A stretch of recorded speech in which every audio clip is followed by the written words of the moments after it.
Oh,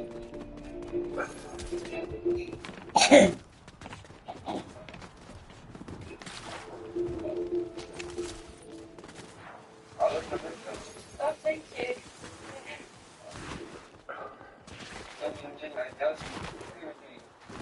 I'm not sure my son. I want to do this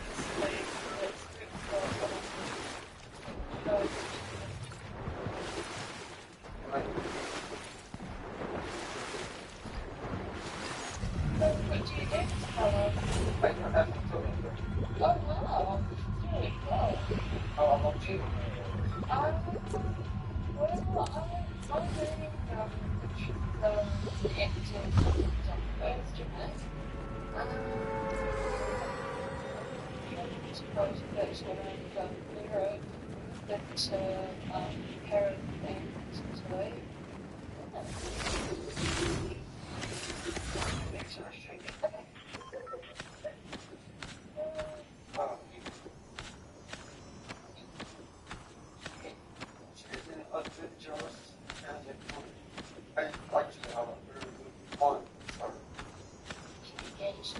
Interest in history.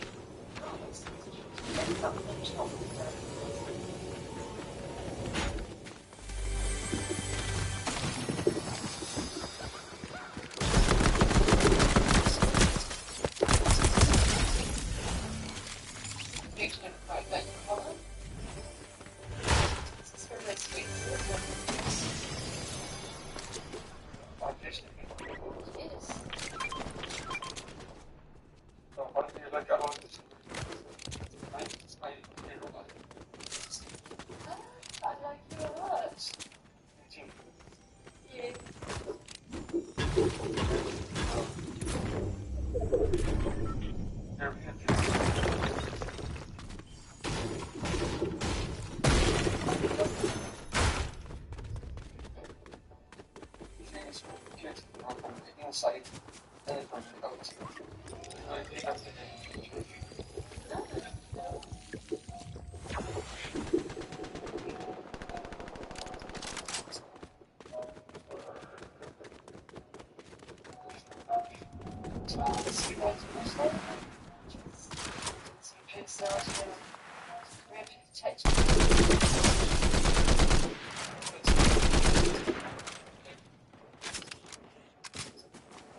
stop doing it.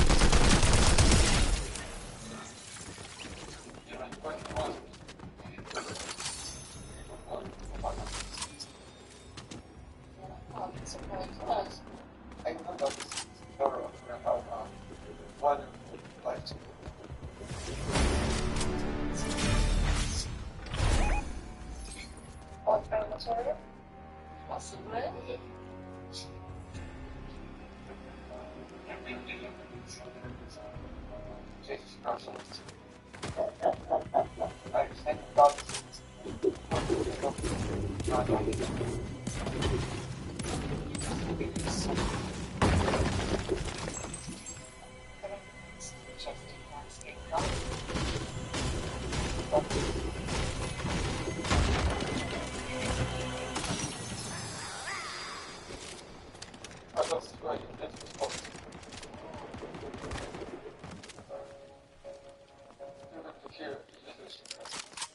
Yeah, sure. I have 20 plans in the future, and I would love to get. But you heard this today.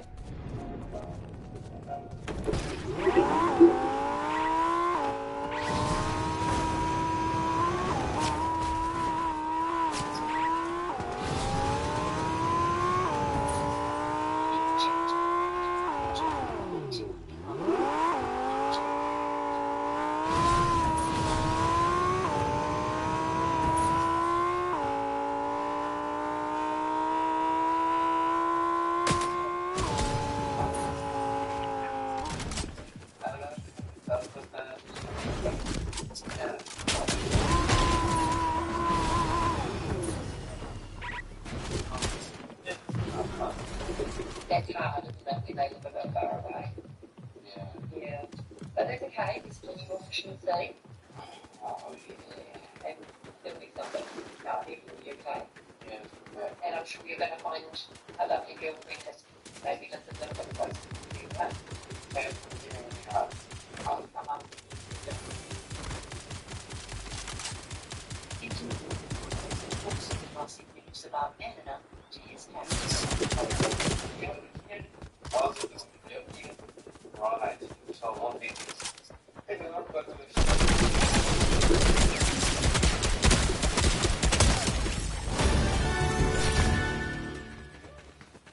there you go. Yep. Like I said, it's a very experience.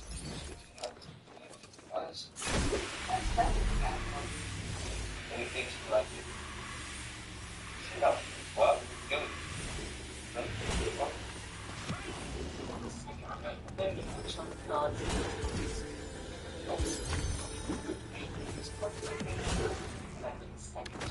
I have been on more things tomorrow. These just every day so she'd break the education. Right down. Hopefully, guys, you will turn up first.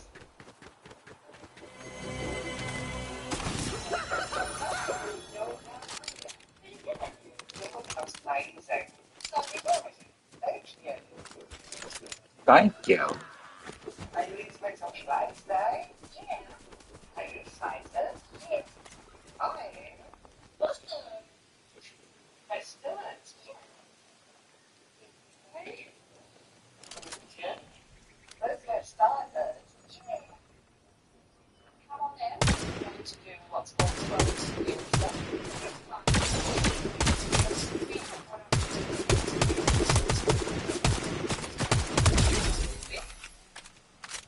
this is the tricky part of the video. You ready?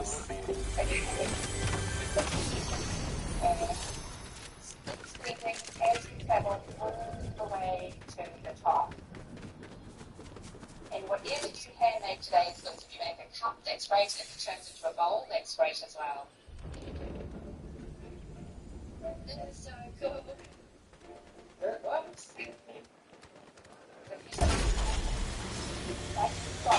Abstract art. Do you want me to try and fix it for you? It's nice. It's almost centered. Yeah. All the way to the top. This is really the fun. It looks like flying.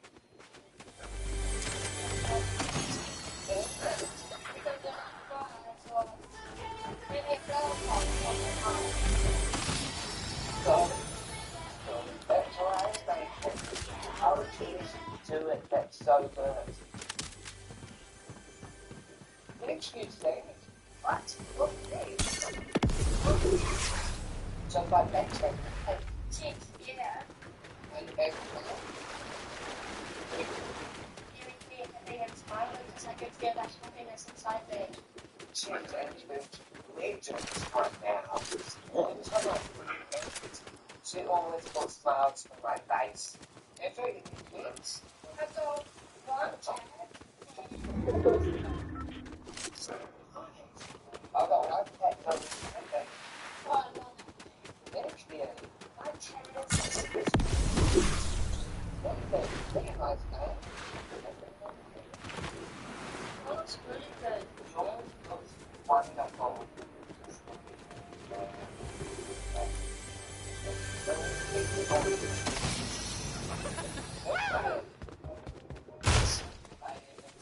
What's that? Oh, that's so good. Yeah. Thank you. Yeah. These songs. She is. It's hard to put these songs. Lots of so much.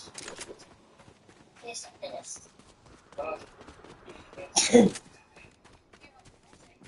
Thanks, yeah. What's up,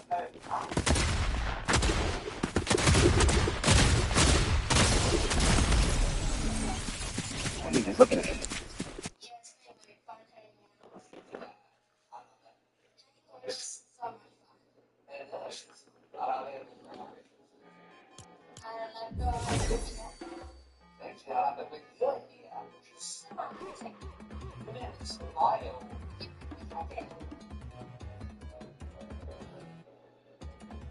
Thank you so much. You're welcome.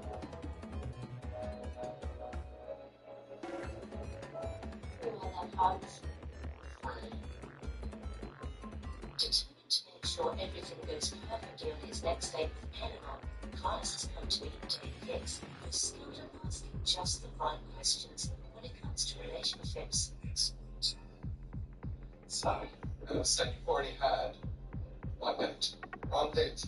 It was just wonderful. What do you think is the first one? It's like out. Say that one. With our ice cream, say that. So have you got any planned second date? Or have you got any I want to report all the surprises, guys. Are these poems that you've written down below? Yes. Wow. Yes. When you say it's about love. Yeah. Wow. You say what your heart doesn't hear what you say. Yeah. It's powerful. It goes beyond the words. It's the feeling behind the words. Correct. Yes. What do you think being a good boyfriend is? Taking care of each other. Yeah. Looking out for each other. Yes. Yeah.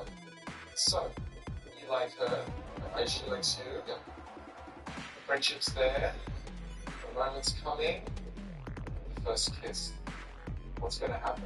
We both are looking forward to our first kiss. Eyes open or closed when you kiss. When somebody is kissing you, if the person is kissing your soul, then you keep your heart through your eyes closed.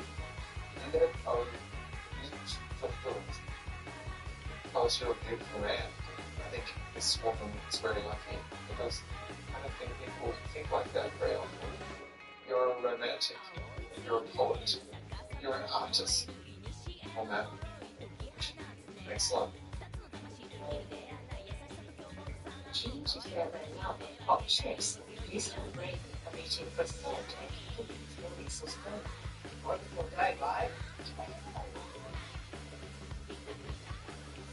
Right, you're going to London. Yeah, I'm just saying bye. You feel well? I'm sweating well. Yeah, I don't accept that place. Oh, I love this cafe. Okay. Are you ready? Yeah. 3, 2, 1, let's do it. I'm here, you. Perfect. Oh, you go watch it on the ground.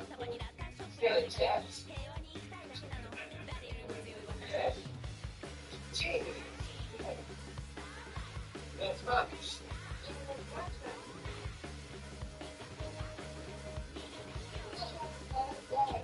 I don't think it's today, but I was brought up during the 3 days and it's having food.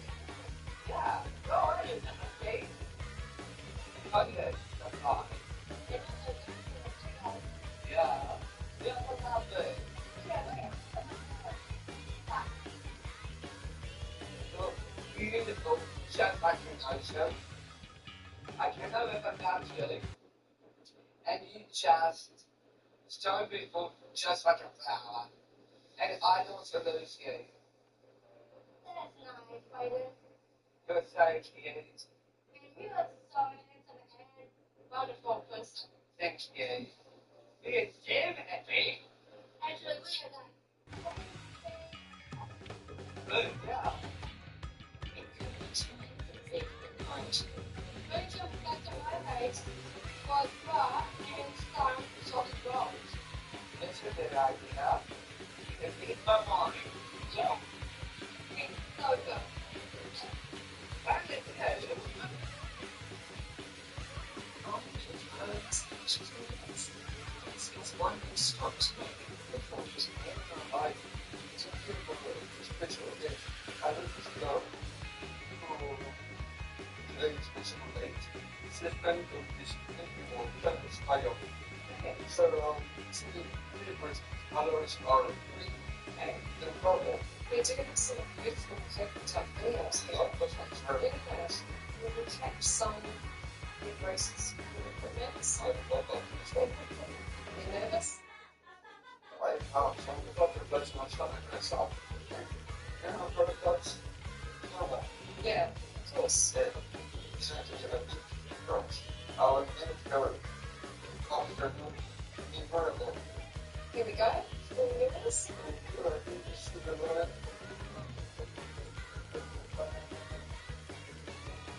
Utensils for this is most particularly in the air and potentially in the water too. I'm thinking of getting out of bar soon. Yeah. Feeling against no water. Oh, yeah. It's really fair on the landing. It will be. Gosh, it's great that the Spidey's actually happening out. I was really excited when that release on Friday. It's not really barely the 2 days back, that moments and everything last night. It's really excited. I'm going to make them some sausage rolls will be ordered. 5 different days. I know. Rice and pie. I know, pretty fine. Yeah, that's really the fires. I'm a little tired. Oh, yeah. I've got a mission for you. I've been thinking hard on this for a couple of days. I'm not sure you'll be okay with this. What's been my Fortnite for you that? Do you think?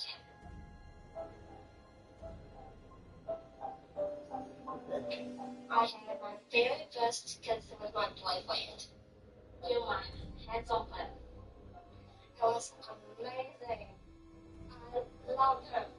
He's a perfect gentleman. You are here, I'm taken. And I like that. The tip of the day, Twitchy deal, as a twinsies.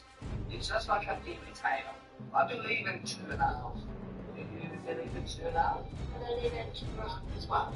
We deserve each other, John Street. Yes, we are. Yes, kiss for myself. Or if it's kiss for baby, turn on and see me. Yeah, so we can have it out there because that's pretty magic.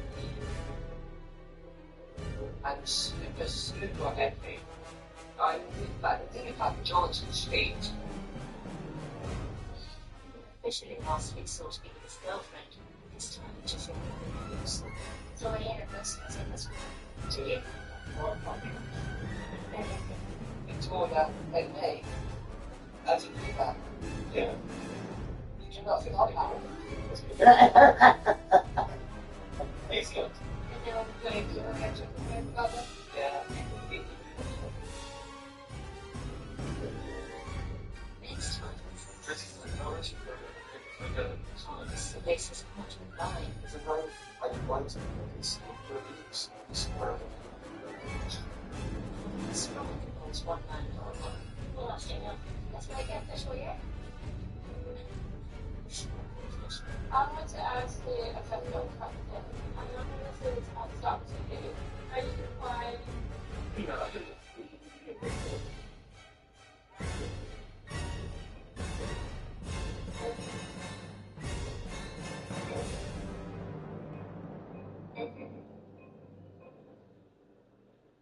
Are you ready? Oh, yes. My legs so hello. Do you want to be in the opera?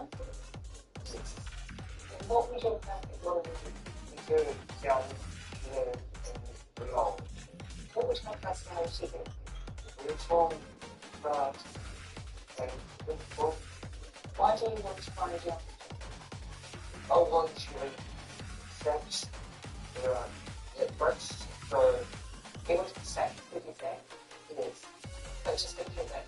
The people in bed. That's very good.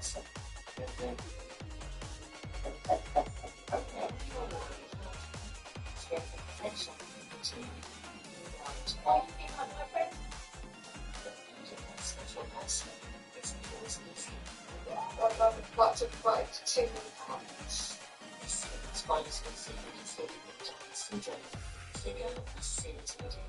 And how much I'm got the person I shot at myself. I have a very best that can run like later.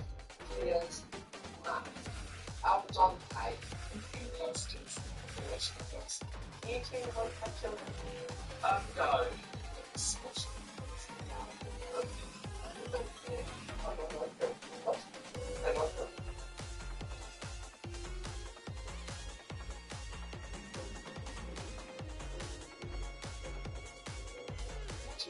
or jump inside her. It's a place where his creativity comes alive. Right. Beautiful. Very talented. I get on great boy in the garden. I make very carbon and nice little shape. You know, I make boy from me. So I've got both showers for the eyes. I get on the bits and the garden. Yeah, very nice. As well as burn carving and typos to make. I've got on my family, that's me. Just my grandmother that is me because I'm very handsome, beautiful, and good looking. Right? But art's not the only thing John's good at. I can first, it's been perfect in snowboarding, I don't skate. And here it's amazing. John's accomplished so much in his life, but he's yet to experience what he really desires. Why do you think you really think I remember to what do you think that is? very good passion, you know, I was able to get also, but John's been looking for love for a while now. Plenty of time to think about going on a potential date and what to wear. yeah, I'm getting nice call from my girlfriend, so I'm gonna look sharp. I'm gonna wear my outfit for my last date. It's pretty nice.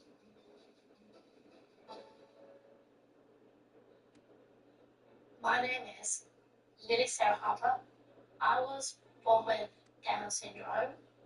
I used to get teased a lot, and people would say 4 eyes or mean things like that.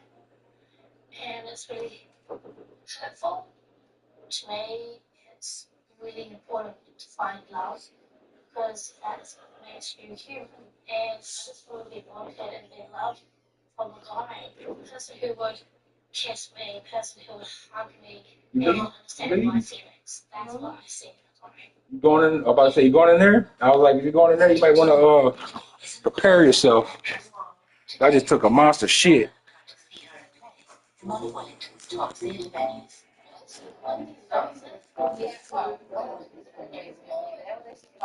What? My main interest is being an actor and showing people what I'm made of. And showing Yo. my talent. It makes me feel What's up, man? What's going on? and it makes me feel confident, especially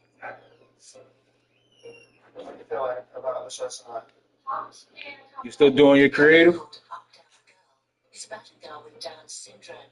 The show reflects Lily's life in more ways than one. many are just stories about her being a younger girl and she lives with her mum and she wants to have a boyfriend. It's a bit like me because I never found a perfect boyfriend that I wanted in my life. One small nights. You do that full time. Yeah. Okay. Perfect. Yeah. Cool. So just so you can connect with everyone and just show them how fly you are. Perfect. Thank you.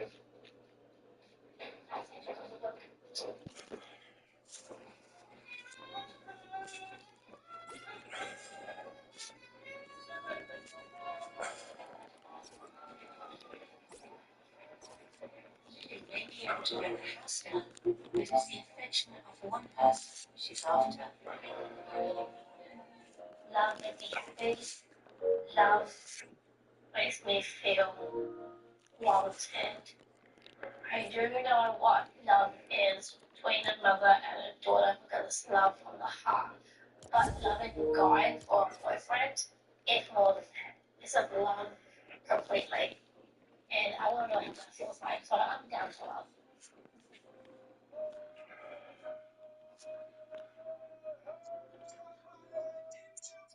That gamer, my game actually, my thing just lagged out so bad. Kind of figured that. Yeah.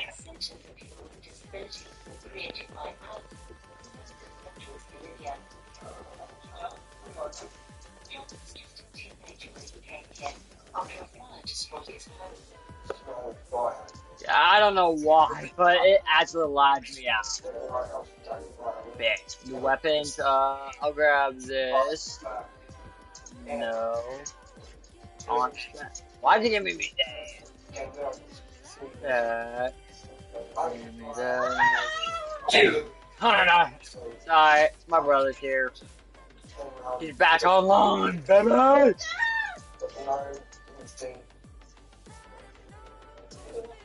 Yo, they should add back the Hush's AR.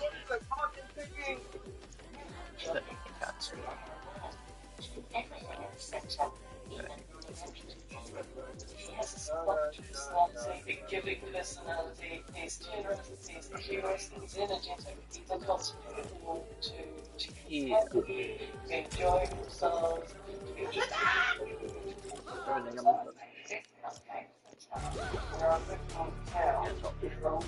Right here. Get out of here. Crazy. Oh my god. Why is it going out with my settings? Not use them in the wall.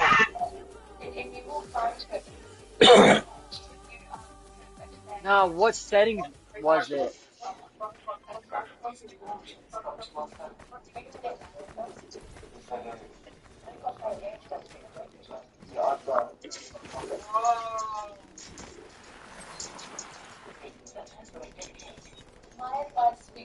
Oh my gosh. Calm back.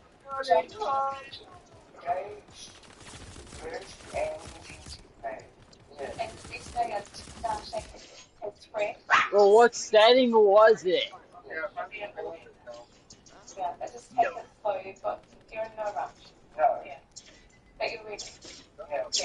No! I hate this ADS.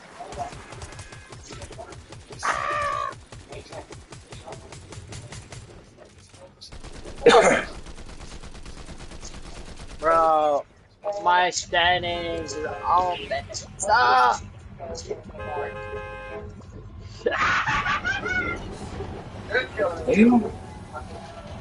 Yeah.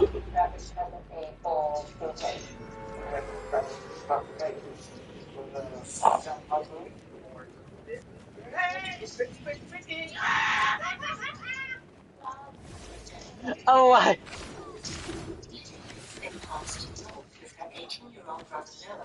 Yes. But what? Why is my game keep on lagging?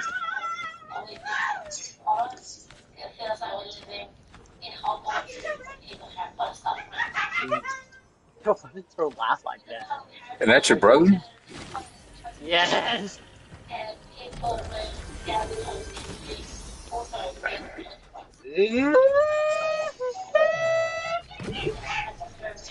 What the?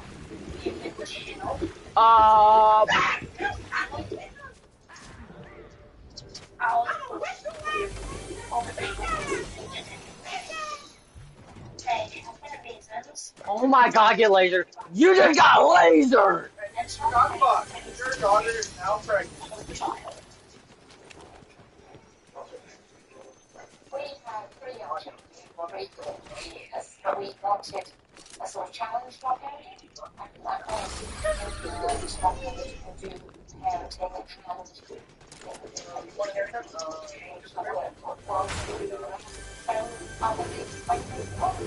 So you want to look for page? Bro! Oh my god, I hate my game so much.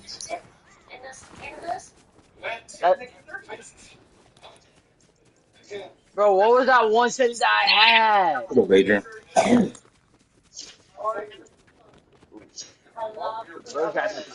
What the? Yes, I am.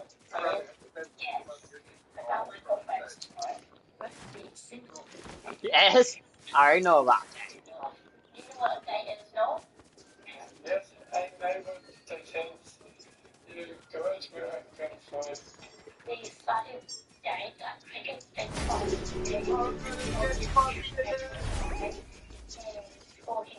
God!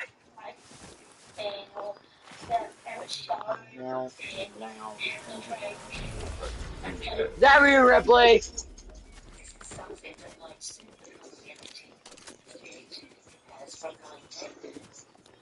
No!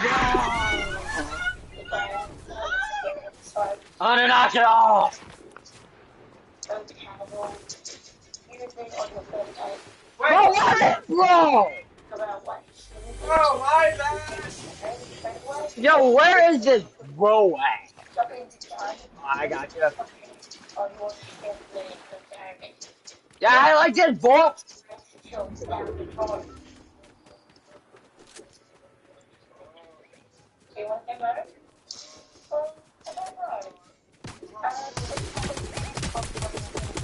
Bro, what was that one setting I had?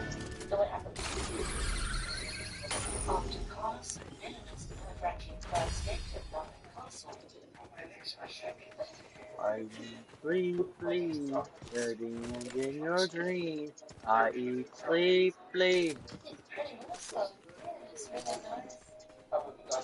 Da-da-da-da. Oh, da, da. There we go. Finally got it.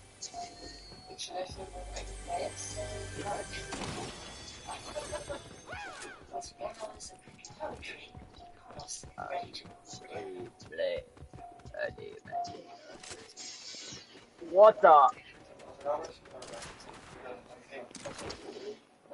Huh? Oh, yes.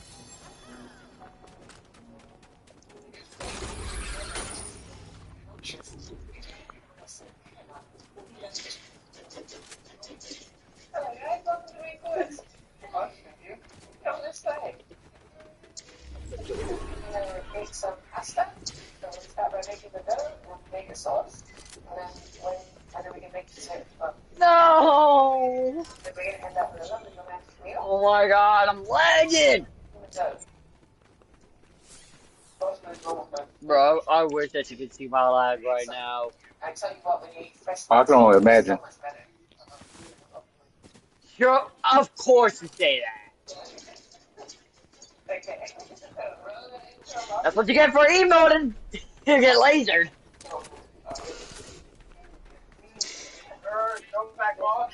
Watching my mom's kids. What? What did I do there? Little boy.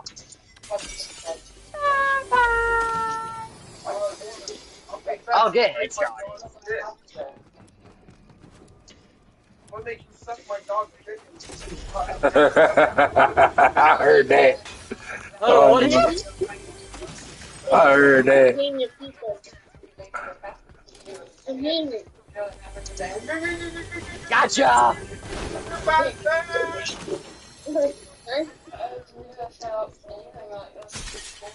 Nah, I wish that you could see my screen. Nah, I'm just over here moving up slow. Oh, dang. I'm gonna take that.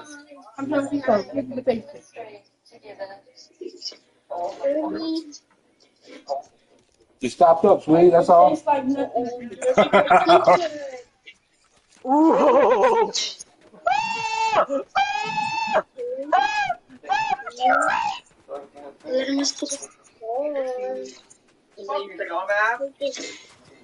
Yo, what did bro onto? Yo, I'm glitch. My controls disconnected. Why, bro? I can all spit. What the? What am I here? On the bar.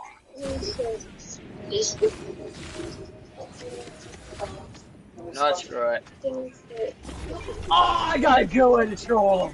I got a good way to troll. Use the lawless drift rifle.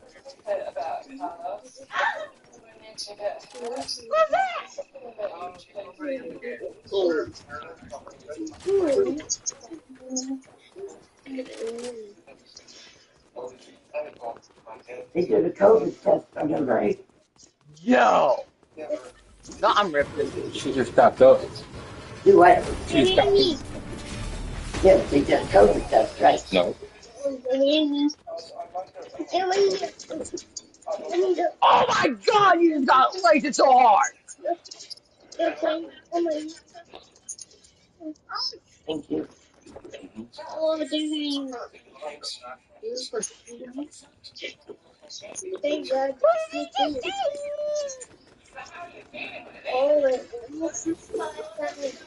Ooh!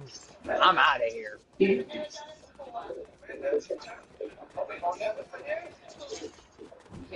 Oh, that one's so cute.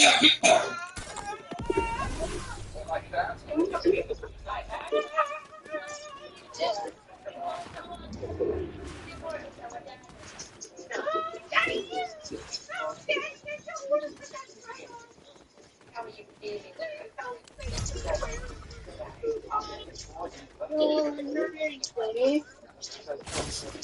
Nah! What did bro hit me with a pistol? Oh. Sorry, Megan, we're just over here warming up. Or,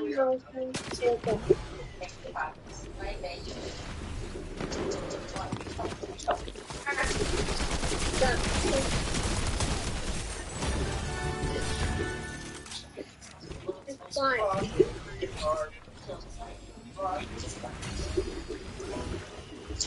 you missed. Shut up.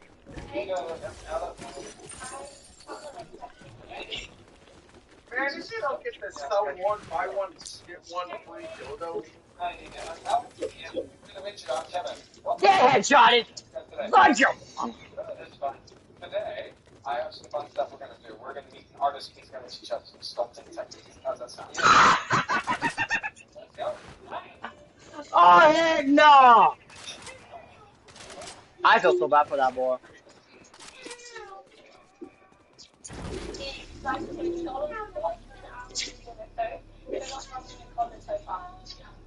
Okay, what the? This is one. Many films over the years, so like years and stuff, including Lord of the Rings, The Matrix, for example. Yo, these dragons. Dragon these notes.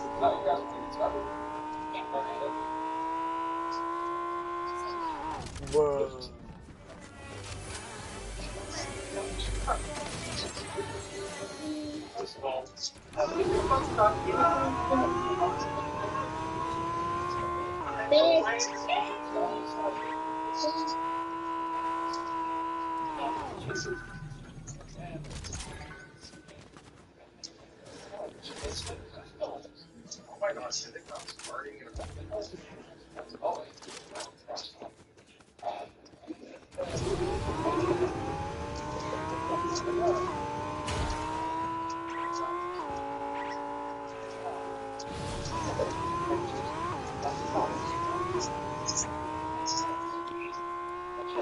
Oh my god, my controller vibration. No, it's actually vibrating like heck.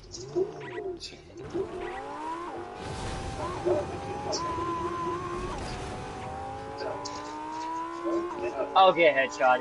You got laser. Ah! Oh my god!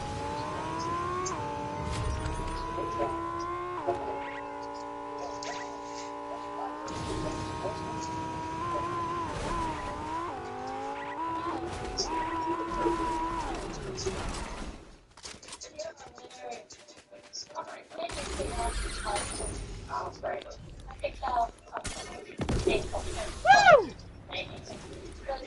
Yo, yo, yo, I'm giving you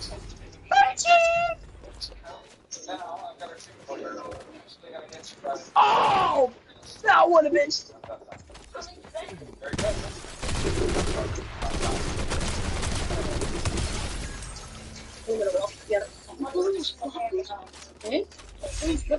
You missed. All right, we are finished with the lecture itself. Go on. I heard you both do Gollum impersonation. Do you guys do like a Gollum impersonation contest here? Yes. Stop behind you. Sí, es que la cara de esto hace un chingo de... Holy moly. Tiene dos centros. You want to fart, boy? Let's fart. Fart together, shall we? Sí, es para otra vez. Fart! Fart! Yeah. Fart! Fart! Sí, o sea, si la apuntas, Fart! Fart!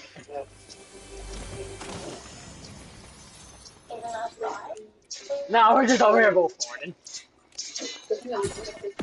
Yo, I just got hit by Naruto! ¿Quién me está dando? ¿Con qué? Ah, ya lo vi. Ah, déjame ir allá. Mira, con cinco de estos me lo. So what am I hearing? Some Espanola? I think I did.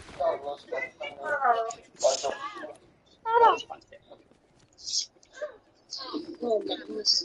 Que bueno, son varias dos. No, pero. Did you just say he was 5 years old?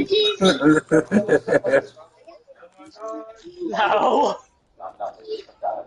I don't know. I don't know what you heard!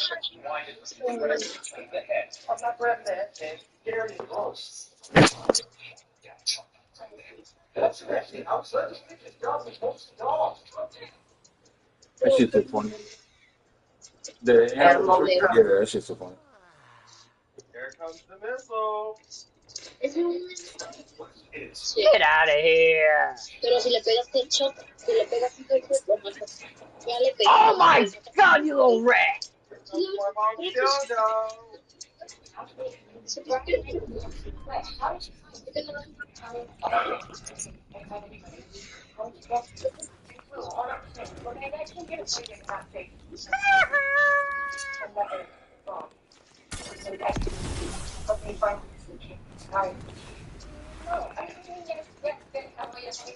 Oh my god, bro, he moved that. You can't trust the police if they got about this much room to go outside in, and that's free range. It's ridiculous.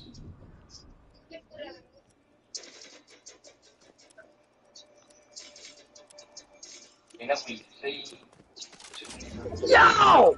Yo, my game! I got literally. Of course. Chicks, and you can just. Oh no, you need to both play that game. Wait a minute. Give me that. I'm not really in a crowd of people.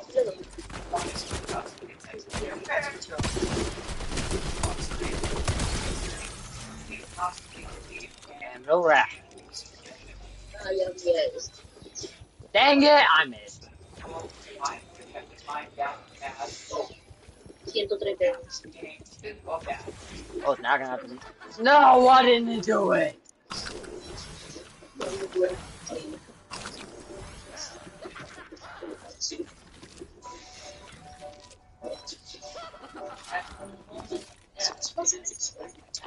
Got him!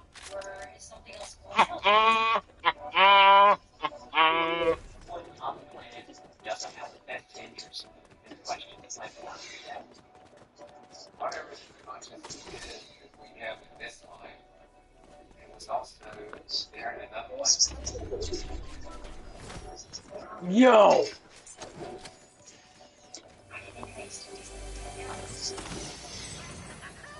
How many people here today? There have been people here today.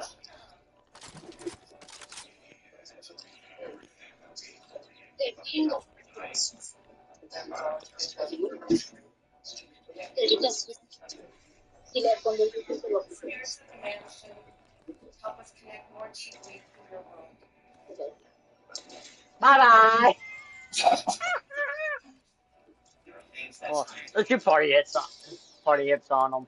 But it doesn't mean they don't have it. We're like, what? Bro. I can feel my spirits are peeling away from my body. Yeah, better run. Oh, I hit him for 110. Mommy, Pancho died. Mommy, don't you die. Mommy, Pancho died. I can do both. Okay, there's code.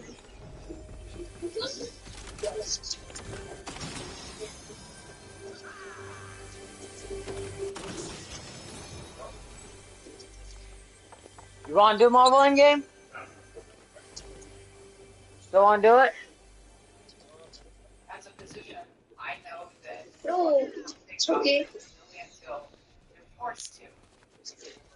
20 years ago, I was not only physically dead, I could just dead Yo! I hate my game! everything about We did. and who I am. Okay. Yeah, bro. No lo pueden matar. In 1999, I arranged to audition. Trapped him. Looking forward to this What? well-known for its photographs. No, chico. Oh, We put out the river. Oh my god, no life maybe. te tiras su foto. Y que, Very high float. Yo! We decided to run this smaller, or first major waterfall. fíjate. A eso. Arriba. No, no. There you go. Have an anvil rock. Ahí escuchan pasos allá arriba, bro. Oh, bet! Swarm strike! Ay, Yeah. bro.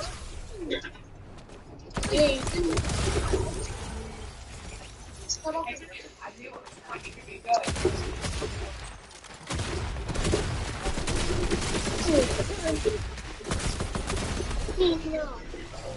no. My boat became in, and I was marched under and made a I was breathing. My torso was absolutely plastered to the front end of the boat. I could feel my Oh bones. my god. I thought I should be screaming, but I wasn't. I felt. I hate you, that stupid rocket! I felt more alive than I've ever felt. Stupid freaking rocket that pushes you back.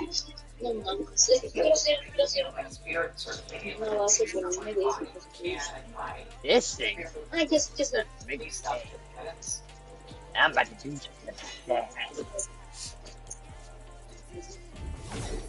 I would immediately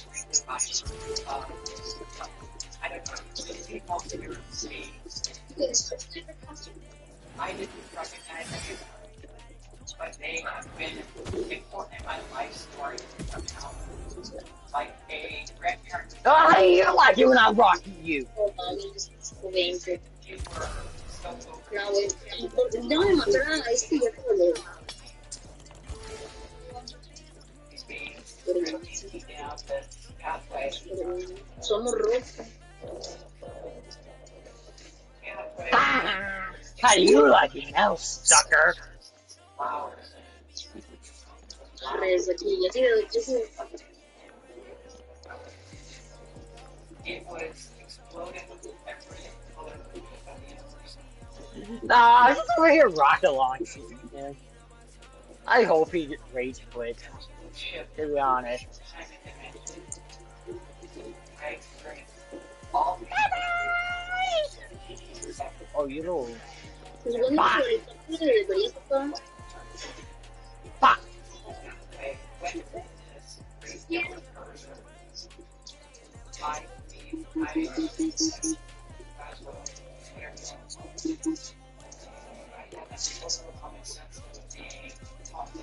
Ya, muerto. Muerto.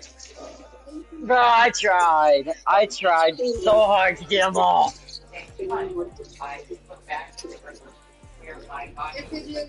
Bro, I'm actually trying right now. Dang it all.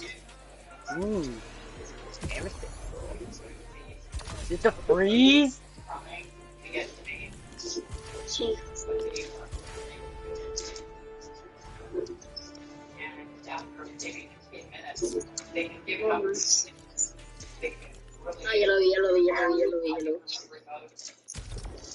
One of the guys saw like Jack Vamos, vamos a seguir. and thought that Bro, how do you get all the teams? I ripped two of them away. Yeah, and there was like 6 or 7 of them. there's absolutely in my Guys, stop it! I watched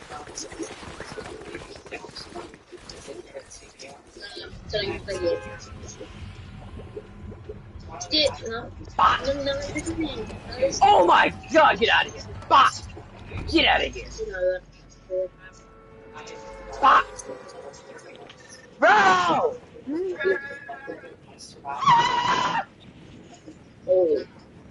I did not want Okay, screw it. I'm getting the Juggernaut. Bit. Oh! Why did I say bit after that?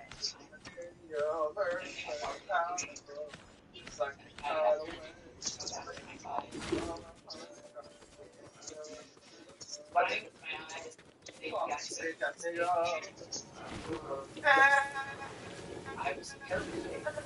I mean, I just multiple songs and I was Yeah! on the side of a river in the middle of Get out of there. Get out of there. Move. Move. Move. Move. Move. Num num num. Num num num. Num num num. We just keep on healing. Keep on healing. Keep on healing. to 8 they thought maybe some a horse something. But when they murdered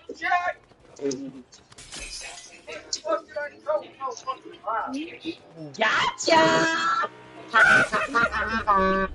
it was Where are you, bud?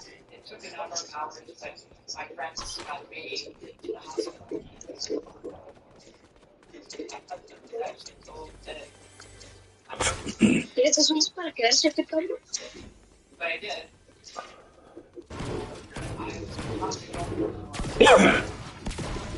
I know what I'm trying to do. Not a fart on me. And that's gay.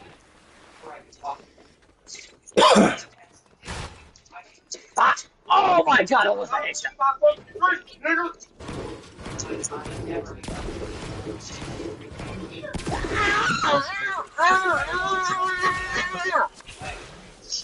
Bro, Made a complete recovery.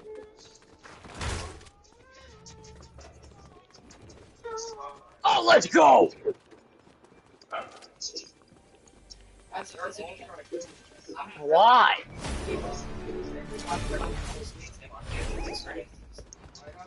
on science, often they can't possibly and anything They haven't killed me yet. find death. Like my near-death experience, and then what happened to my son years later changed my definition. Oh my god, long shot!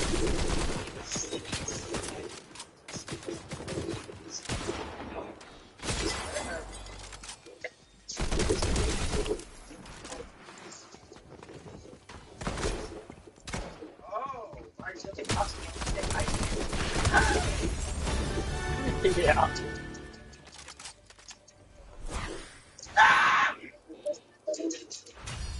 I died on a weapon. NTE. No, that's crazy. Many people have when they come close to death.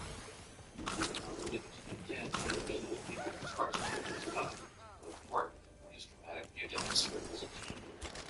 Here at the Division of Perceptual Studies, we study the possibility that something about humans may survive bodily death. General means bringing the curious view of reality. It's not that, it's all there is. Instead of being physical brain stops working. It just ends. And so the idea that there might be this consciousness piece that can continue on conflicts with a pretty basic principle. But the question of what happens after we die is something that is in the brain of human performing. We've been doing this research for almost 50 years now. We study aliens, people who think they can communicate with the deceased. We study deathbed visions, people as they die. We study reincarnation and a variety of other spontaneously occurring experiences on the border between life and death, such as near-death experiences. If you look back in history, there have been what we now call near-death experiences since prehistoric times. But the first collection of near-death experiences was put together in 1892 by a geologist in Switzerland. While climbing in the Alps, he had fallen and had a beautiful experience as he was falling down the mountain. He described him expanding as he went faster and faster, and himself struck by this experience as he covered the numbers. He inflicted 30 of these falls from great heights and blissful experiences. And then in the 1960s and 70s, resuscitation medicine really got started. External chest compression is the best rescue technique for artificial circulation. Which means that we can bring people back from the brink of death in larger numbers. And people came back into these blissful experiences. They left their bodies and traveled to some other realm. Patients say they become aware of what's described as a tunnel, a passageway, a portal, and they go into this tunnel. And when they come out into a very, very warm, loving, light. In 1975, Raymond Moody wrote his book, Life After Life, which caused many people, myself included, to take near-death experiences more seriously. When Raymond Moody's program came out, I thought the near-death experiences were probably had to be make out in the United States, in California, and that's the end of it. We never crossed to England, never presents experiences like this. But I'm a neuropsychiatrist, and one day the sky walked into my consulting room. Just cardiac go wrong. You have to close. No, I'm doing that for Tia.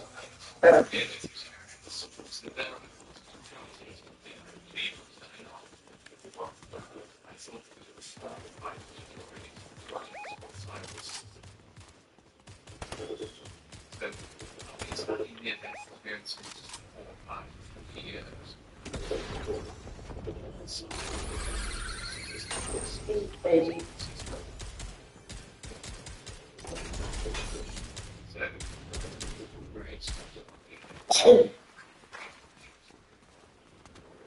It's a near-death experience. You get these very expansions, even when the brain is sick.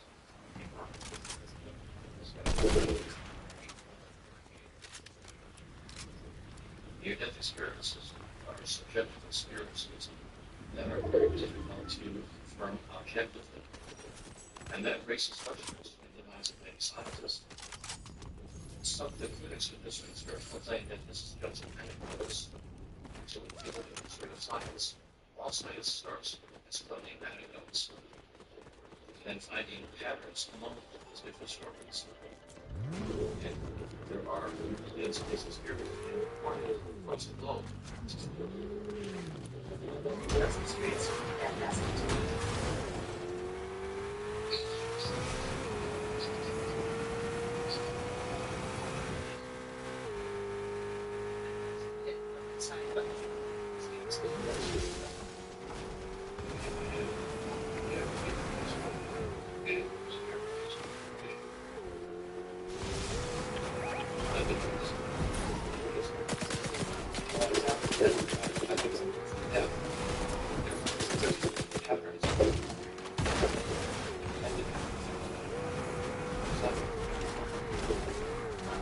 10% of the time.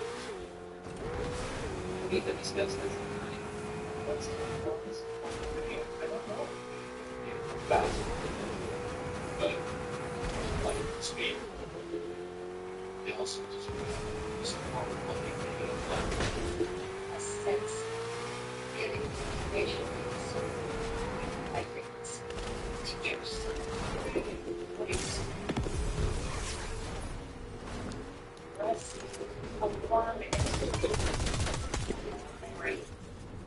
And then there are things that aren't harmful.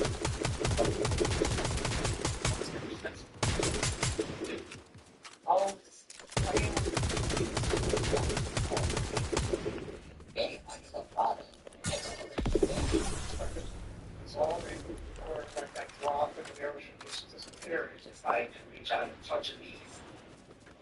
I became desperate for that leaf. That's a tiny, tiny light.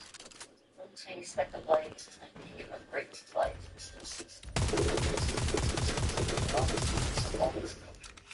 And they often that it finally changed them.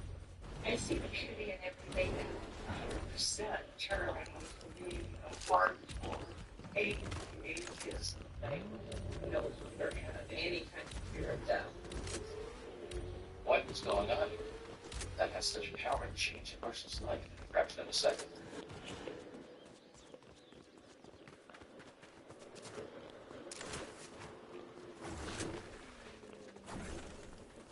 Hi, everybody. This is the Seattle International Association for Near-Death Studies. How many people hereby show hands had a near-death experience? A lot of dead people here today. Welcome. Near-death experiences are just butterflies, flowers, gone, flying to heaven. People find you have difficulties with materialism, maybe with the violence. Probably with your marriage, if you're married, because the changes are so profound. So, I mean, your death experience. So, I honestly say, I know how you feel.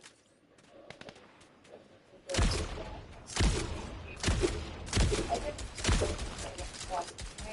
I like that.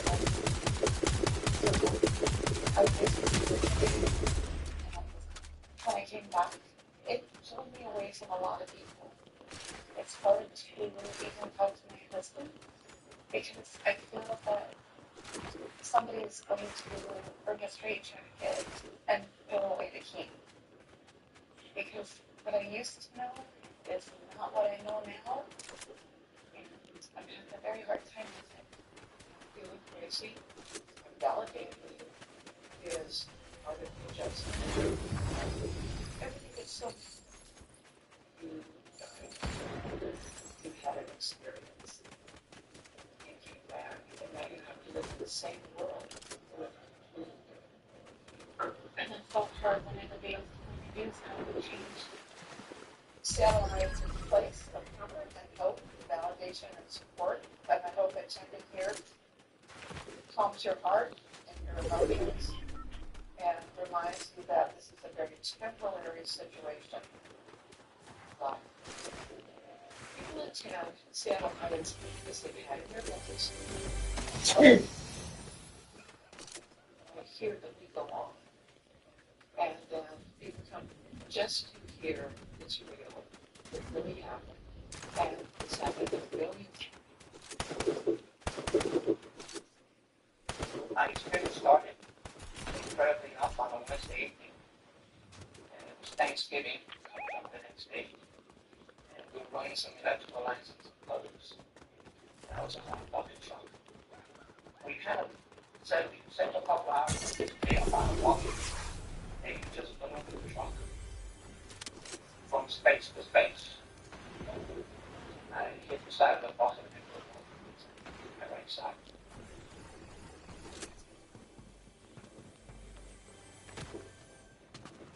I wound up in an emergency room.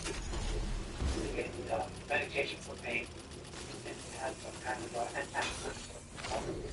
Because I don't ultimately allowed to shut down our side. There was a tunnel, but not the way that it's typically described. I kind of fell into it.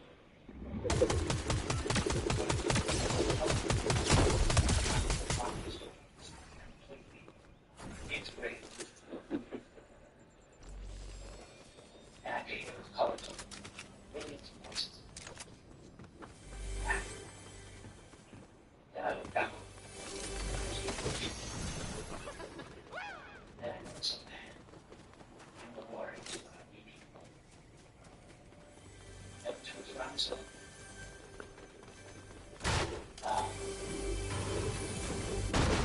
the biggest surprise of the day. I'm back.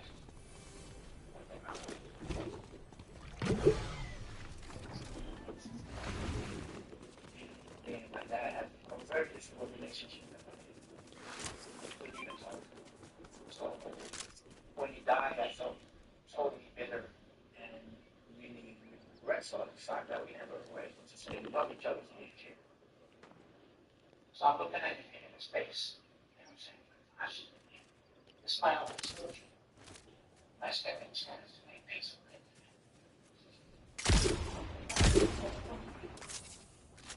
So,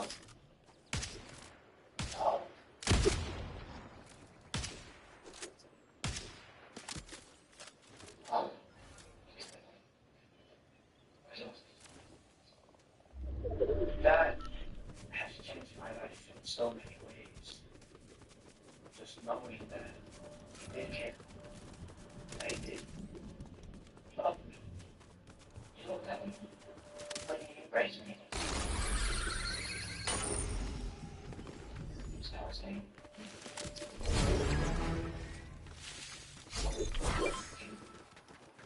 I liked it. I was great. I want to go back. And he said, oh, you gotta go back. Whilst I didn't want to. We came to kind of sort of an agreement in a way. That when my time came to come get me, and I said, that sounds like a pretty good deal. Let me go with that. And I transitioned back. I felt this. When I met my dad, I realized that sometimes we may not be able to say something here.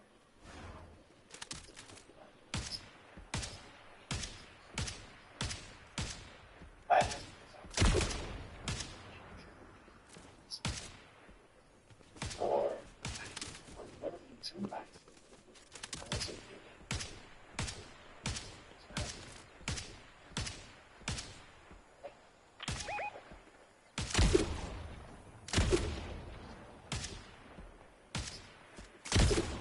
There have been a number of mental explanations that help explain what possibly been experienced. I don't think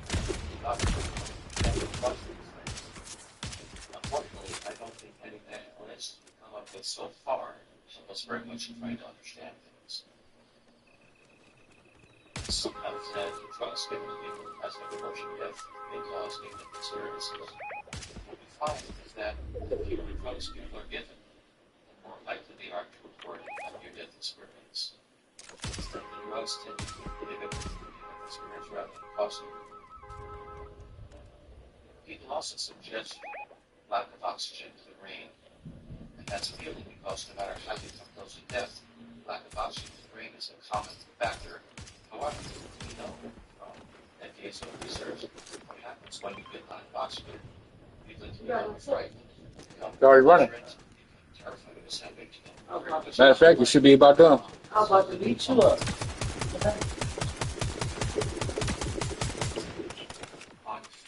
Challenged by the side, I mean, it's going to come in aggressive.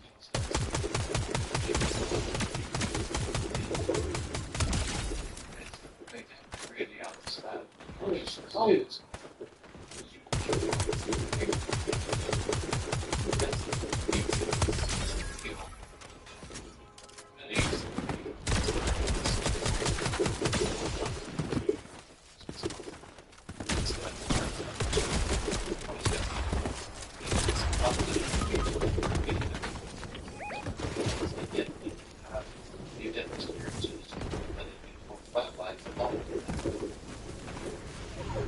most widely publicized case of that of Cam Reynolds, who had an aneurysm, which is that's what the basic brain, and it was so large that it averted killed her instantly.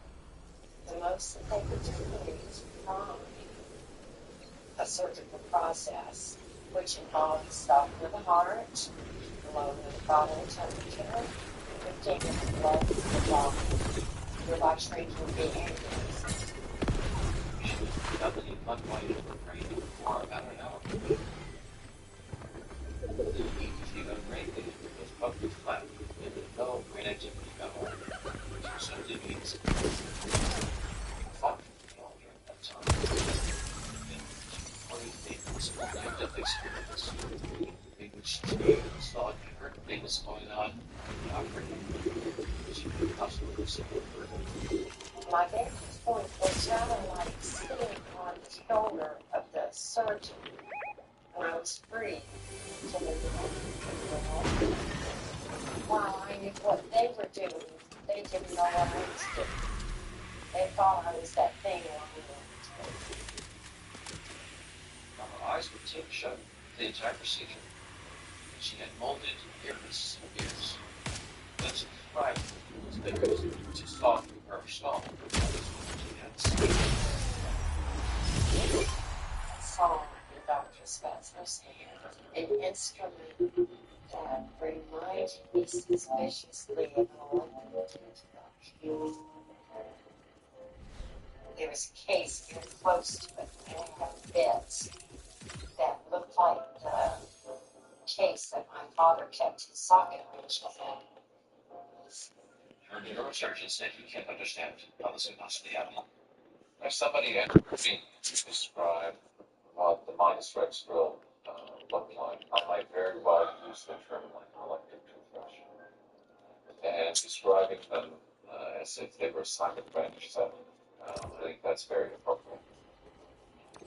Her ability to describe what went on during surgery is inconceivable to me, considering the state that she was in.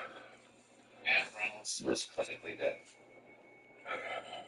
This really challenges the idea that our consciousness, our minds, are created by the brain.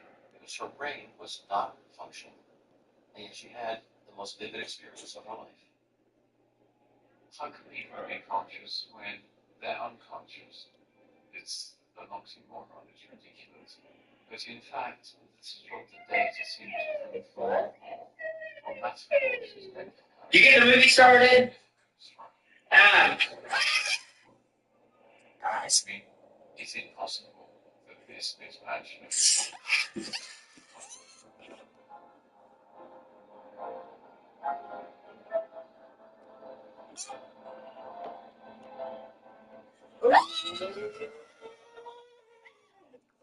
That's 1 minute. I'm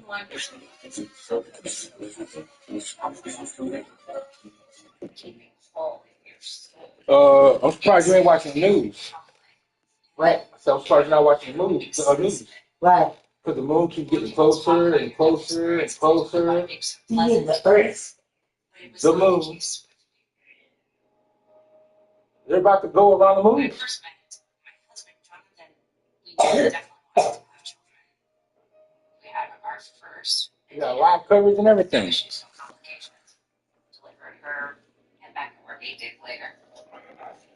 The second one was after 7 rounds of IVF, and everything went swimmingly until they tried to kill themselves. They do the scan, and they say, "Oh, you have a placenta previa." Jonathan was with me, and I said, "I don't know what this is, but I've got a bad feeling about it." And then I opened the computer and I started Googling.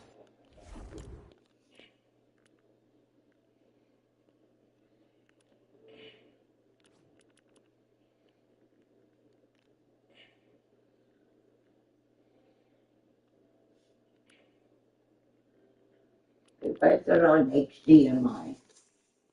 Because you put it on HDMI.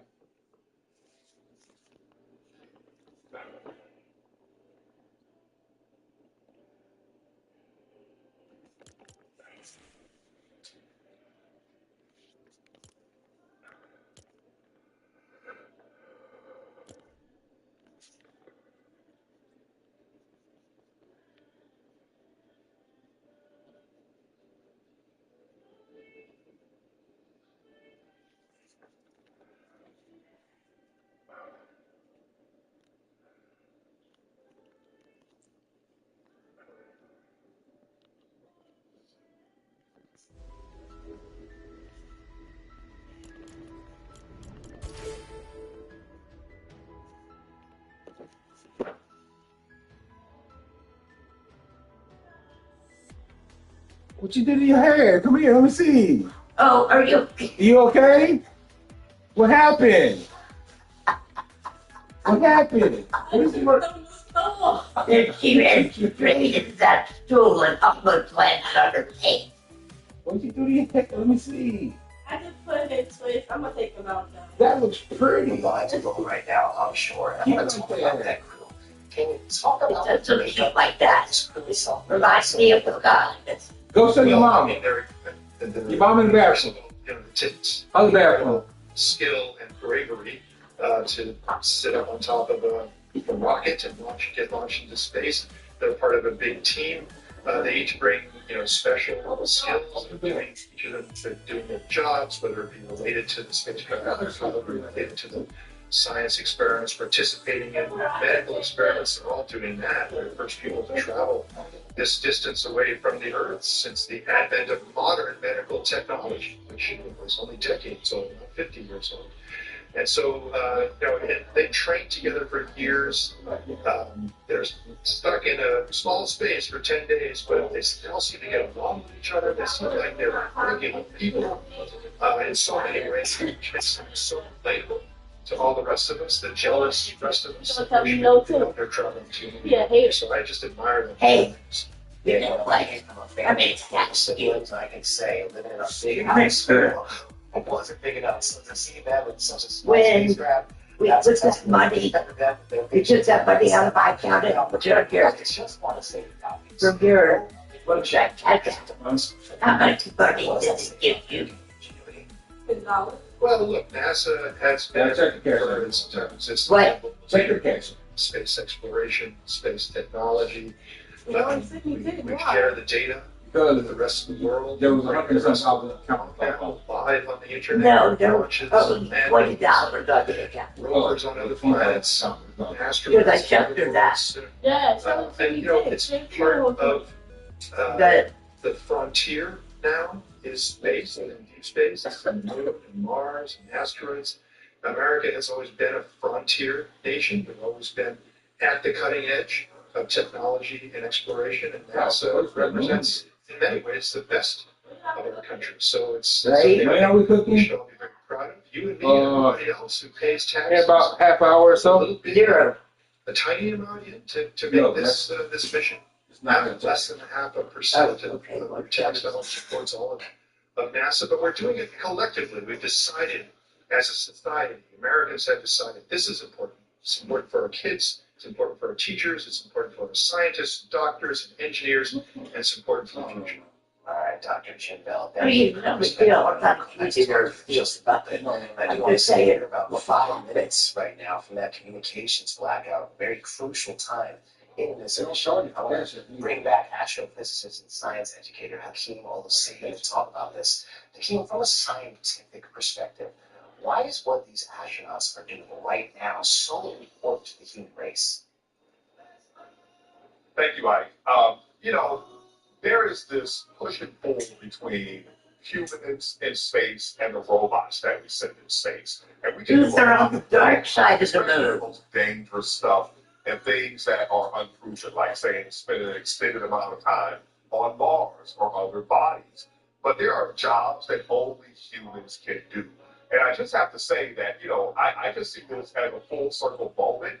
Right now, one of NASA's most spectacular projects is the James Webb Space Telescope. And James Webb, as the second administrator of NASA, was the person who really put NASA on the track for developing this broad infrastructure across the country, making the mission more than just humans and bringing the Russians to the moon, right? What did you And so say? now, I said they're on the dark side of the moon. take the next step. And that step is not just important for science. Yeah. It's also Communication important for blackout the global is actually not travel around the far side of the moon. That's the dark side. So that's Earth. Future crew missions. Yes. to the moon and Yeah. Fucking wise. what That are would be the their- biggest obstacles you think we face with these ambitious goals? As They we have live there 5 days. more time outside of Earth's protective atmosphere, protective Five magnesium, days left. we're going to have to contend with some serious health and technological issues. And the biggest one is radiation. When you're on the moon, there is no strong magnetic field protecting you. When you're on Mars, there is no strong magnetic field protecting you.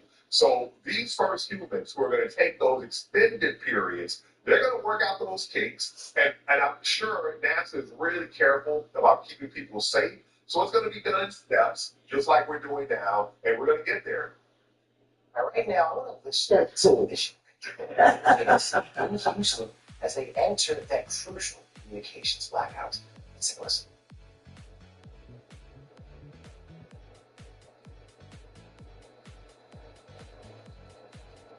I had it for All right, let's bring back in Hakeem saying they were just saying some things now. We're going to come back to them once we hear some more from Mission Control there. Hakeem, thanks for being so flexible right now. I want to ask you something else too. There's an initiative that builds on there on the side of the moon that nobody ever sees. what had to happen for us to get to this point? You see, like every Well, once a month. there's so many You don't layers ever right see the now. dark side. And rotation ecosystem. We don't ever see dark side of the moon, but we see the whole moon. Economic ecosystem. All of it has things strong. We see the cylinder. Push Right. technology. Because you got the rabbit man up in the radio show with NASA astronauts. I know you see the rabbit man. Called Space Rabbit Man. Okay, and then you have Made out of cheese. you know, like see parts of the moon. So we've never seen exploration. this side of the moon. Everything that's being The sun done is shining on that side of the is earth. setting the foundation And for it's what's just going like- to happen next. We're going to actually try to listen to Mission Control over in Houston from JSC as they enter the communications blackout. And knowing that my kids are going to be able to witness the first mission to Mars. Right.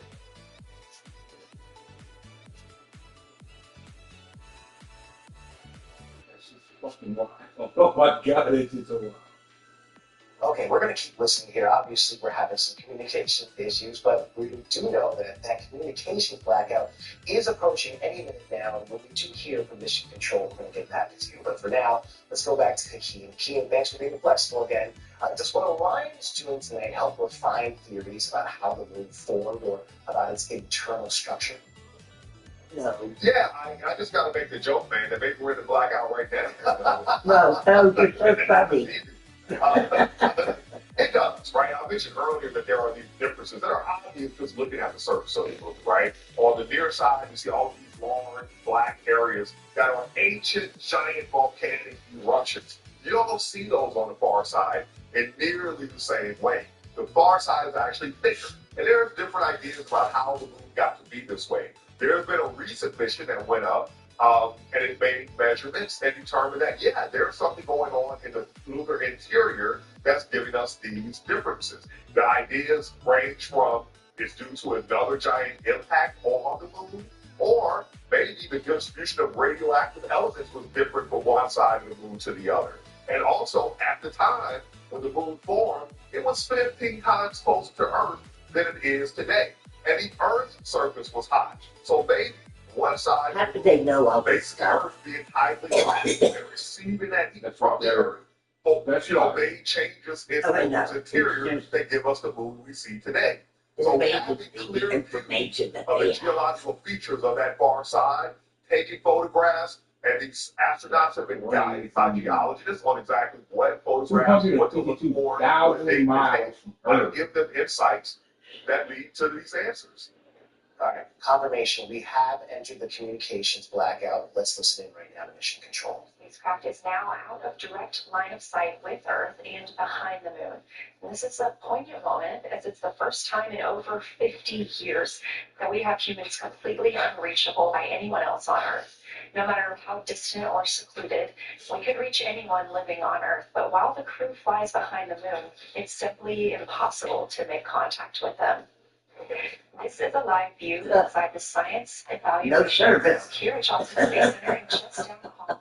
Well, that's a West Palm. This team has been monitoring the science for the flyby all day as the team has continued capturing targets on the lunar surface.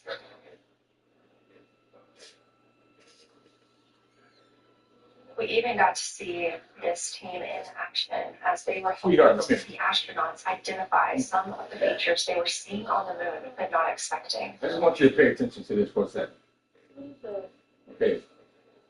This is the first time that we've been to the moon in over 50 years. Signal. The first will be when the astronauts make their closest approach to the moon at MET 5 days, 25 minutes, and 34 seconds, when we expect they'll be 4,067 statute miles above the lunar surface. Orbiting the moon. Their maximum Earth altitude Those are your astronauts. 2 minutes later. They're in a rocket going around the moon. 39 seconds, when their altitude should be approximately 252,756 statute miles. Once those milestones are reached, then we have confirmation. Good shit on the moon. Who's going to Mars? Not us. Not you. No, baby. From JSC, and you just heard them as we entered that communication blackout. That's how they think they've been in space. Around the dark side of the moon. Throughout missions They've been in space for 5 days, 10 minutes. And it's only 10 days.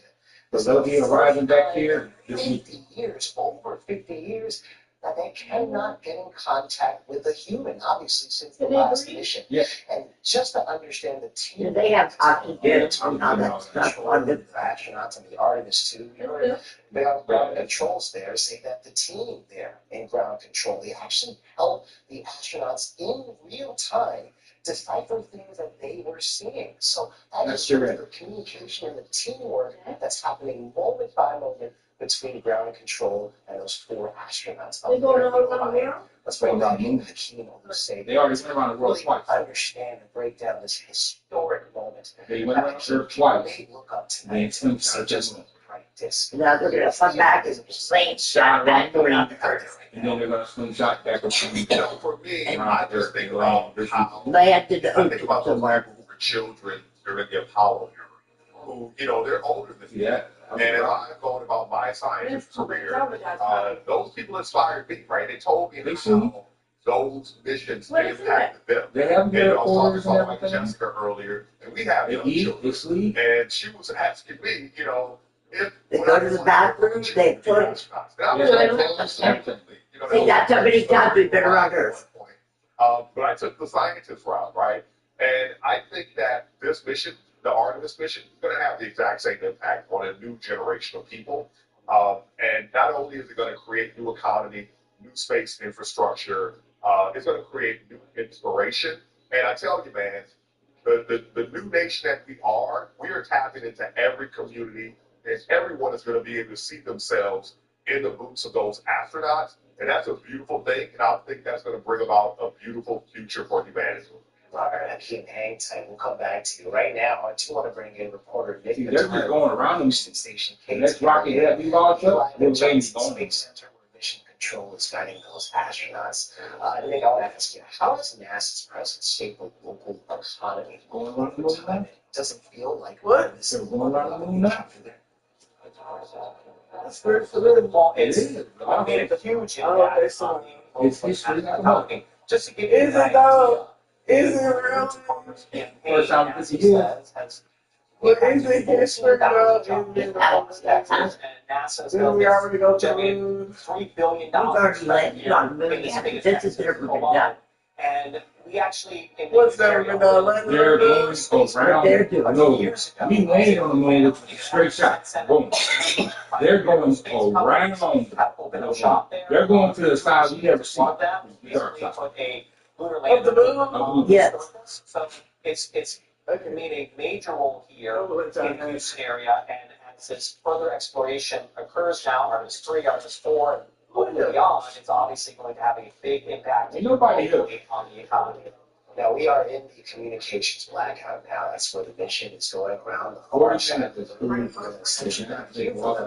For about 40 minutes. Now, you are there in mission control. What is the Wow. What's the feeling right now? And Those team members are there. Oh my God, what you gonna do next week? I can tell you that Why, they you going back there? obviously have planned for this, so they know they're not going to have communication with them for about 40 minutes or so. But they told me that they're not nervous. They know that physics will take over, and the Orion spacecraft will continue to make its way around the dark side of the moon. Eventually, making contact with them again. And I asked some people today, are you nervous? Are you worried about what's going to happen, especially when you lose contact? And they all told me that, no, we're not nervous something's going to wrong. We're more nervous about what we're going to find, or maybe don't find in this case. So obviously, right now, The main thing I would be worried about. But the feeling, the sense. What up, Nathan? This mission has gone so well.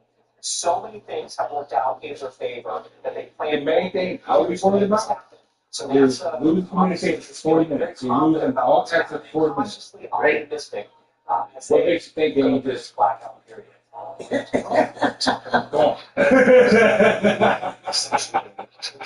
Days of them trying to get.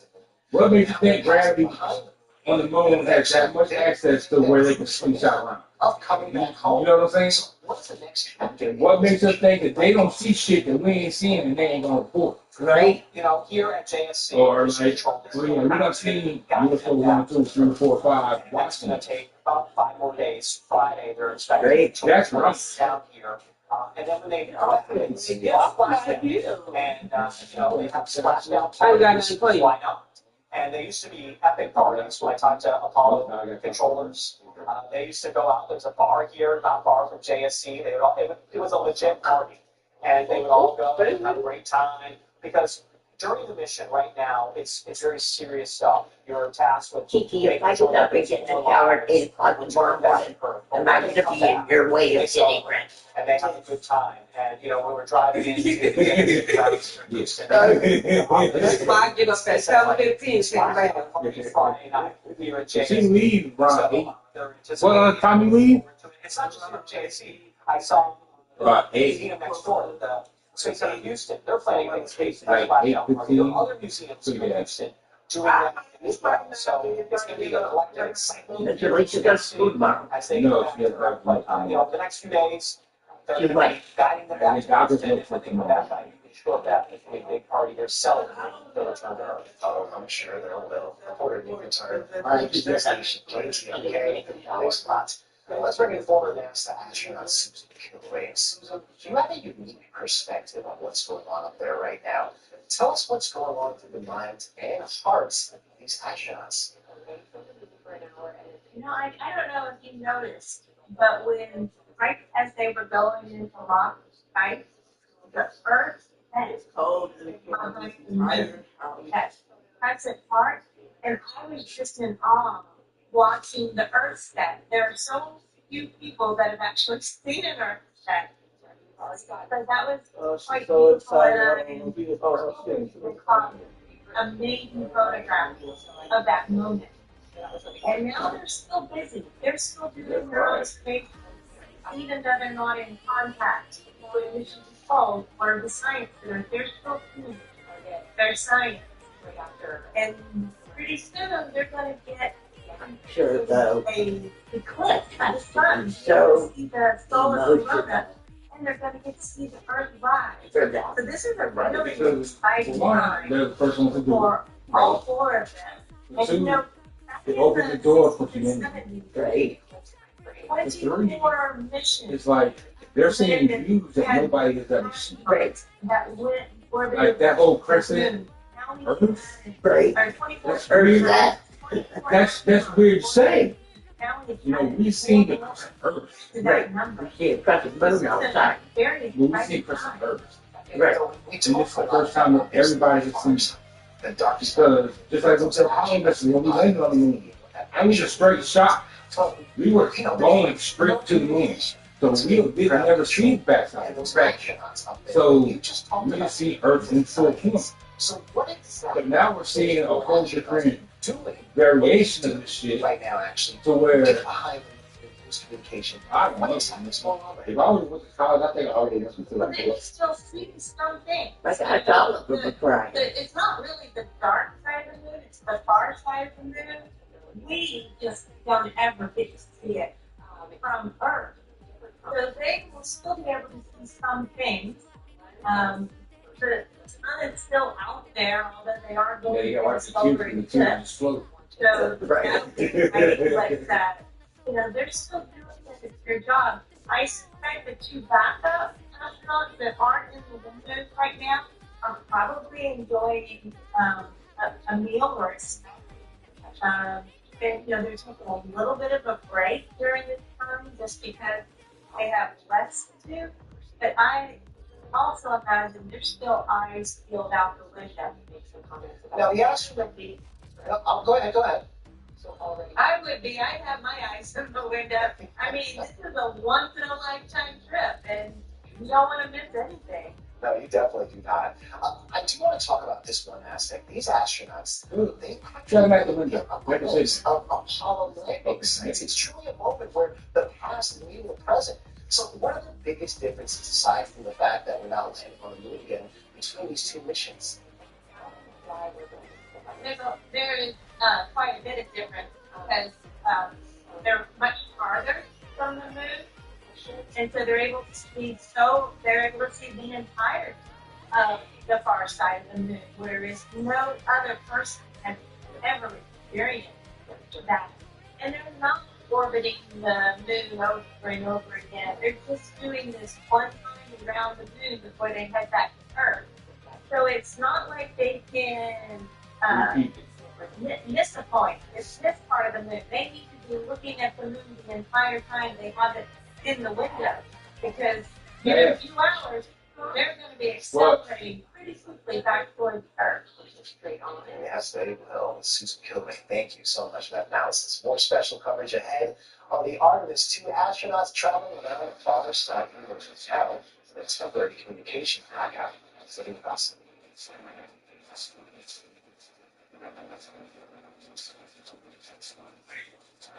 Yeah, I think, I've been watching a video of videos. I pay attention to Neil deGrasse Tyson. Like, I really pay attention to Neil deGrasse Tyson. Because I think he's like the Sheldon of our Exactly. of our world. But it's like when we said you have Artemis 3 already planned and Artemis 4 already planned. So Artemis 3 is going to land on the moon. Artemis 4 is going to continue to start building on the moon. Great. And you can do that within 2 years. So within the next 2 or 3 years, I said, yeah, probably. Yeah. I was also scared to leave. Ooh. Yeah, no, Did you come here for? You have to find Wi-Fi. I heard that too. How much we would change things.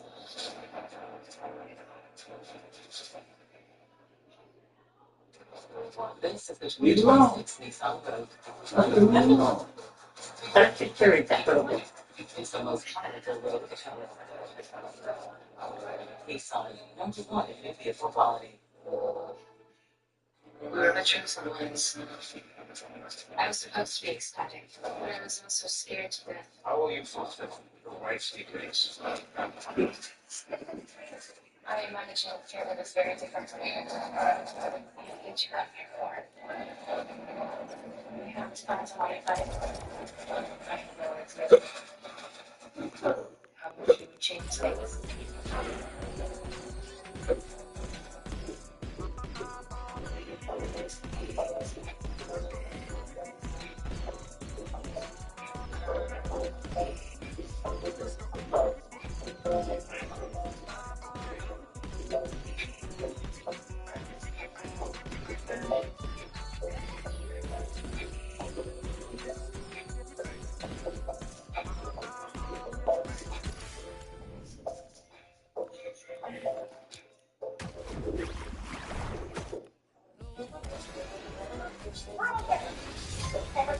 Where it has street lights, steps, sketchy speakers, spoiler shoes are you. Practice sketcher sleepings, and just step in on their own. Try sketcher sleepings. This I would want to hear. Holy crap, I want conditioning for a marriage Bible. Wow, beautiful. So it's all back. That was impressive.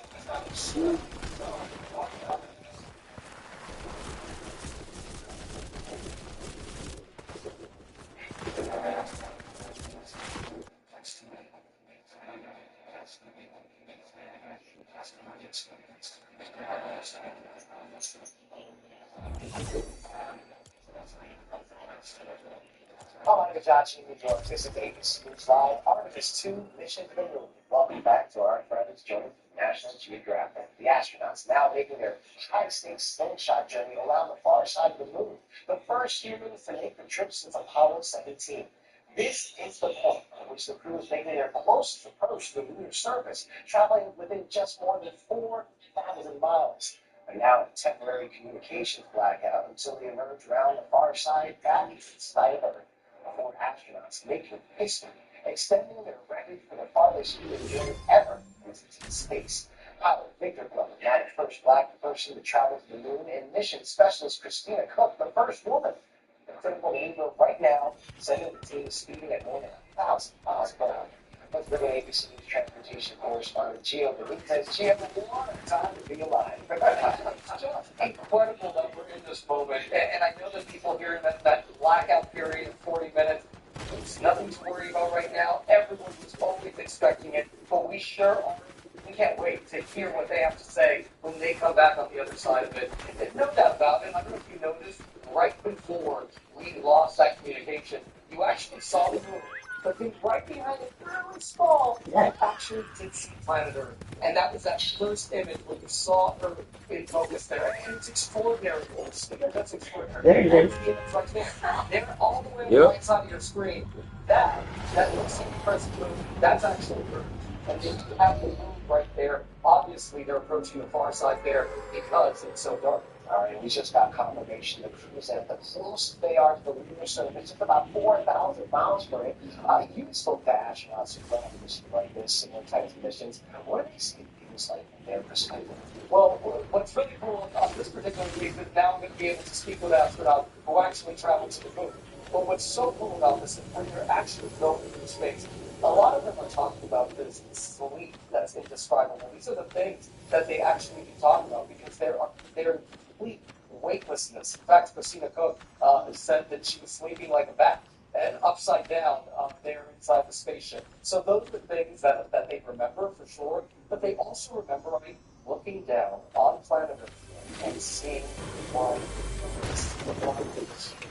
What they said, that is what they see, the oneness of humanity. Because they're looking at it from that perspective. And I think that's really important for us to think about all the vision that we see on Earth. You know, Artemis, it's often described as a bridge from Apollo to a future where there's a more permanent presence in space. So how do you see this story coming across in what you're watching today? Well, this is all critical. What they're doing right now is critical for eventually building that space. Because what you need to do is you need to first explore these areas. What they're doing, they're not on a joy trip, right? They're literally taking images. They're examining spots that it might be safe to land on at some point. And in 2028, that's exactly what they're going to be doing. They're going to be landing on the moon in 2028. And that is the beginning of perhaps building this moon base. And that moon base will serve as a sort of stop, so to speak, to the rest of the universe. Because you need this place to eventually be able to launch rockets from. And that's why the far side is so important. Because we believe that there is ice and there is water on that far side.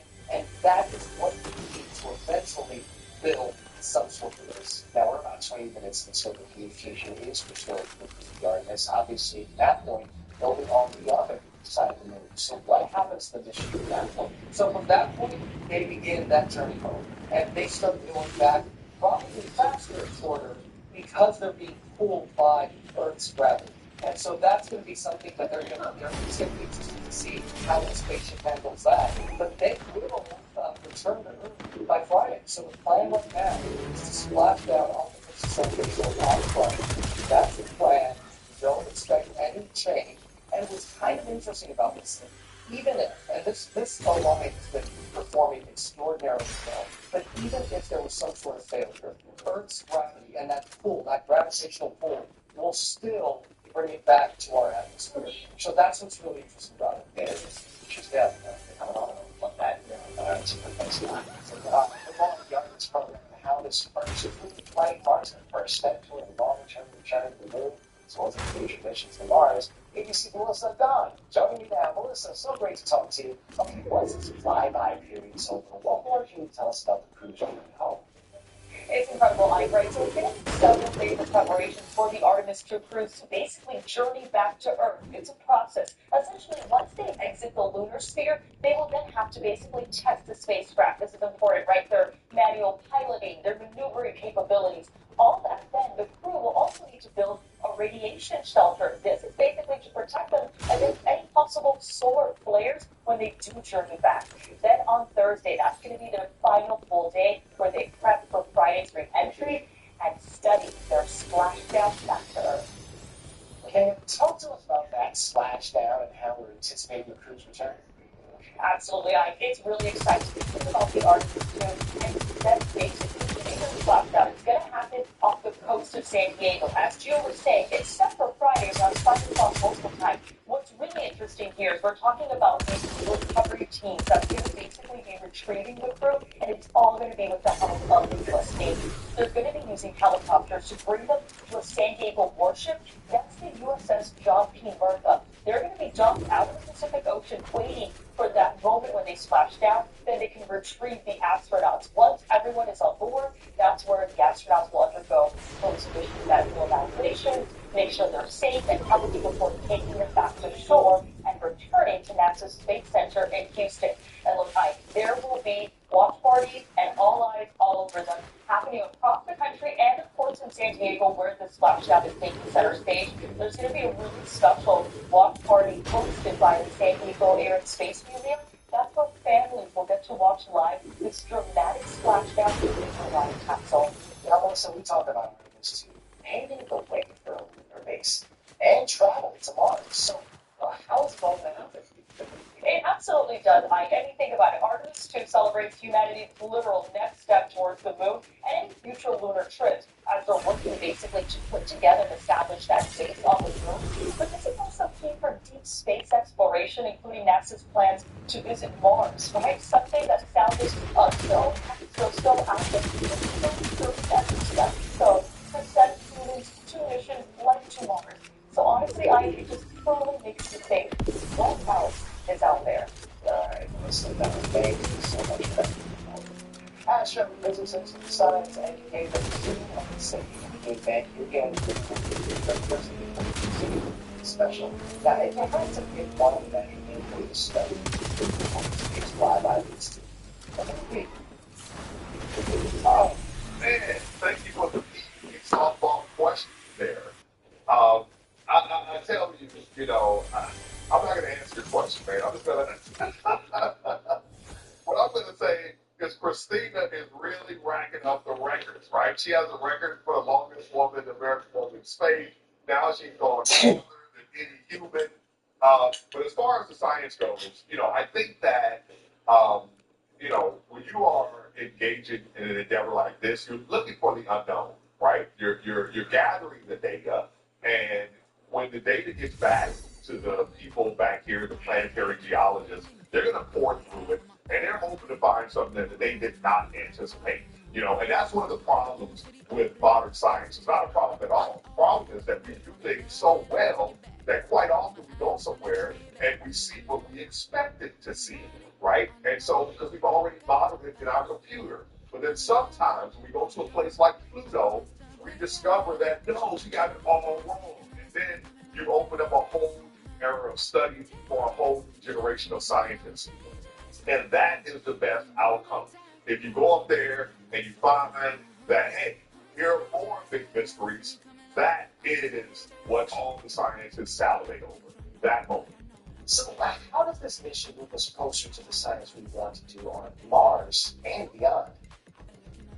Yeah, so this whole idea of establishing an infrastructure and learning how to live in space as humans in these incredibly hostile environments is what this is a stepping stone toward.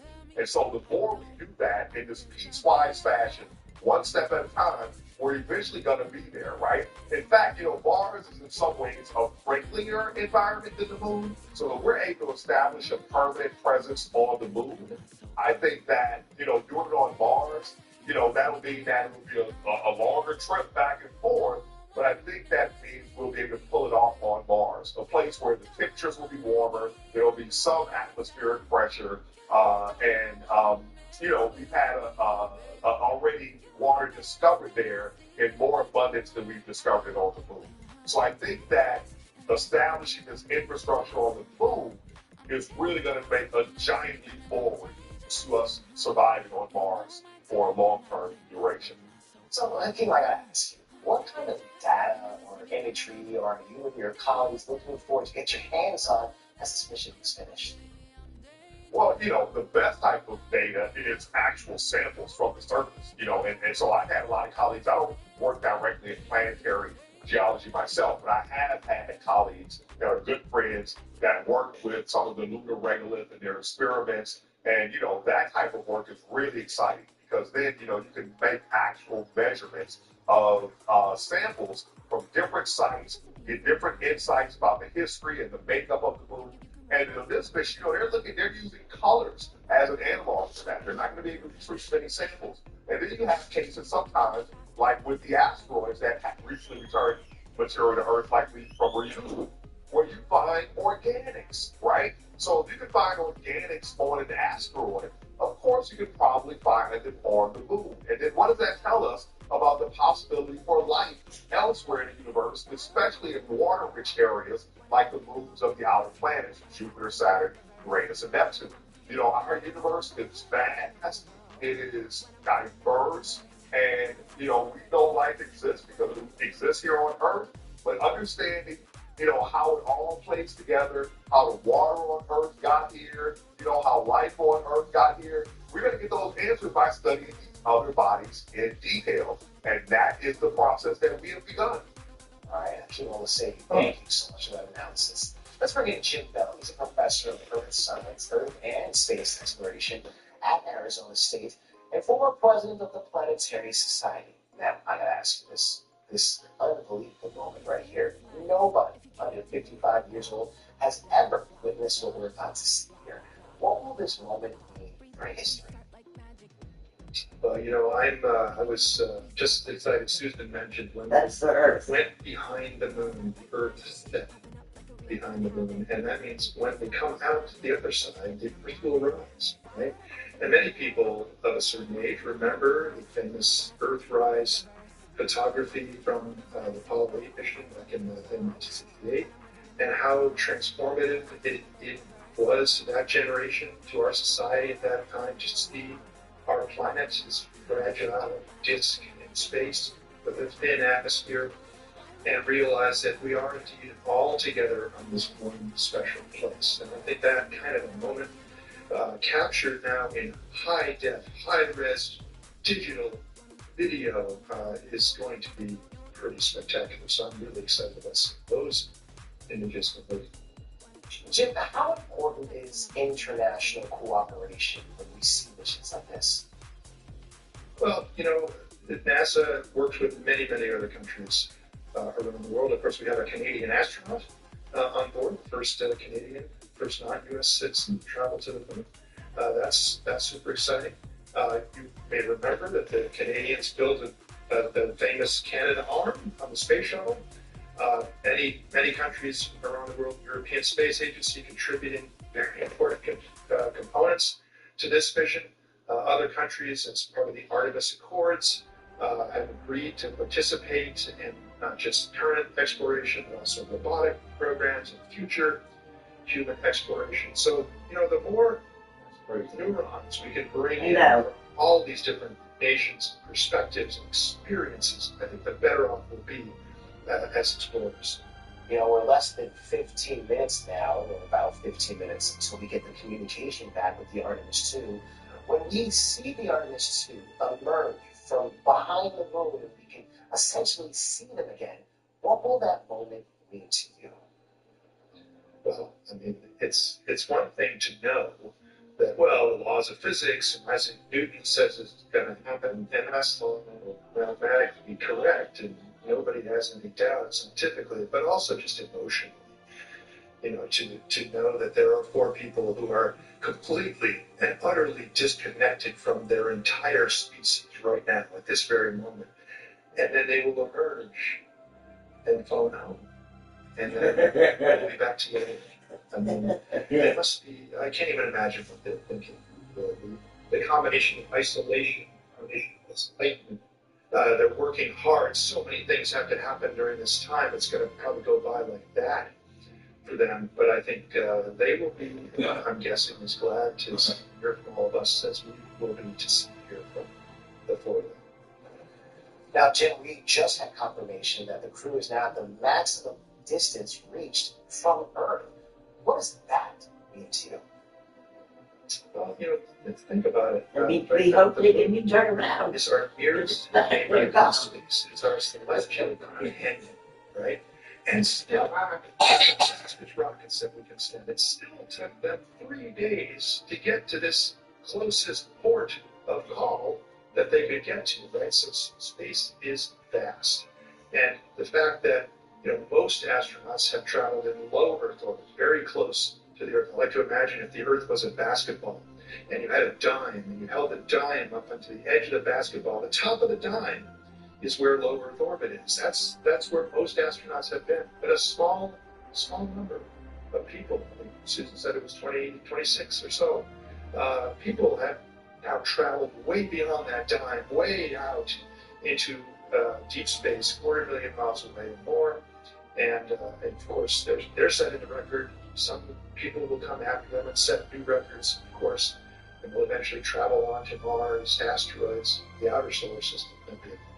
Okay, we just got confirmation. We're about 7 minutes, actually, until we get communication from the crew of the Artemis 2. What do you think is going on right now in ground control? Well, probably they're taking a little bit of a break, hopefully. A little bio break, maybe. Grab a snack. I'm sure that just like the crew, many of those people are having trouble sleeping because it's so exciting. They trained for so long for this. I've been seeing the pictures of the science room. I have many friends, colleagues in that room. I know they're super excited about getting those incredible pictures back that the astronauts are taking with those high-def, 4K zoom cameras, getting these spectacular views of parts of the moon that haven't been seen by human eyes for more than 50 years. So I think they're just probably getting ready for this of course. Data and information that's going to come back. Especially the status of the spacecraft. I mean, that's a quality of the data, all that stuff coming back soon. From a scientist's point of view, how does the Artemis science our ability to but the mass discussions that's going on in I think that college I think of these missions classes where they're studying there's a ton really useful science where all these scientists come Apollo from. samples from the 60s and 70s help us learn about the origin of the moon, the origin of the Earth-Moon system, and the history of our planet and our nearest planetary neighbor, the moon. Going back, there's still plenty to do: field geology, composition, mineralogy, geochemistry, looking for buried ice and other resources that can be used by future settlers. So there's the basic science of the moon, that's part of it. But also, all of this is pathfinding and getting to the moon, learning how to travel there, learning how the human body reacts in space, what happens to the human body. That's being measured now, and these 4 people with, for the first time, very modern instrumentation, so we really have a much better feel for the effects of low gravity and radiation in that environment. So we need to learn all of that. We need to learn how to build structures, how to redo spacesuits, how to interact with deep space environments, how to survive in a small space for long periods of time. This is all going to be required for people to get out there and explore Mars, which is a much, much farther journey, asteroids, the outer solar system, and the rest of our solar system. All right, Dr. Jim Bell, thank you for that perspective. Let's bring in former NASA astronaut Susan Kilray. Susan, what are the biggest obstacles the crew is facing right now? Again, there are about 4 minutes until we can get communication. I think it's really just the cumulative days that they've been working a lot, long hours. I think they might have lost an hour of sleep last night that they'll gain back later. And so they're probably tired, but they're also so energized about the mission and this lunar flyby that has never been done by humans ever. So I'm happy to say that part of day 7 tomorrow, they get some time off, actually. They have in their schedule time off to relax, maybe reflect with each other, perhaps communicate with their families a little bit. I don't know that for a fact. But as they start headed back home, a good bit of tomorrow is a day off. You know, we just saw that the Artemis 2 has now reached the farthest distance away from Earth, over 250,000 miles, and now they are beginning their trip home for milestones for the next 24 hours. You know, like, if they did absolutely nothing, they would splash down in the Pacific Ocean. But there's an opportunity for 3 small correction burns to narrow in exactly where they splash down. That makes it easier to have resources in place for the Navy to pick them up. They will do, like I said, they're relaxing. They're going to exercise more because they're about to come back to Earth where gravity is going to be a strain on their heart. And so they need to get their cardiovascular system strong, make sure it stays strong. They have a time where they're going to build a radiation shelter inside Orion and all climb in there. And this is for future space flights where perhaps there's some major solar activity that's going to bring radiation onto a spacecraft, and the astronauts are going to need to protect themselves. So they're going to practice this building of a shelter that will insulate them from that increased radiation. And other than that, they're going to accelerate. They're down around 900 miles an hour right now, and they're going to start accelerating as the Earth's gravity pulls them back faster and faster to about 25,000 miles per hour before they re-enter the Earth's atmosphere. You just outlined so many crucial aspects of this mission. From your experience, what's the biggest challenge? Is it flying, the procedures, or the human factor? It's the cumulativeness.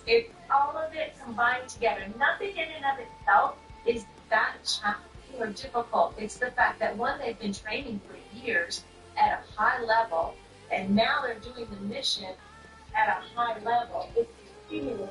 All right, so now 1 second. I don't mean to cut you off, but we are hearing from ground control. Let's listen in right now. Moving the moon at windows 2 and 3.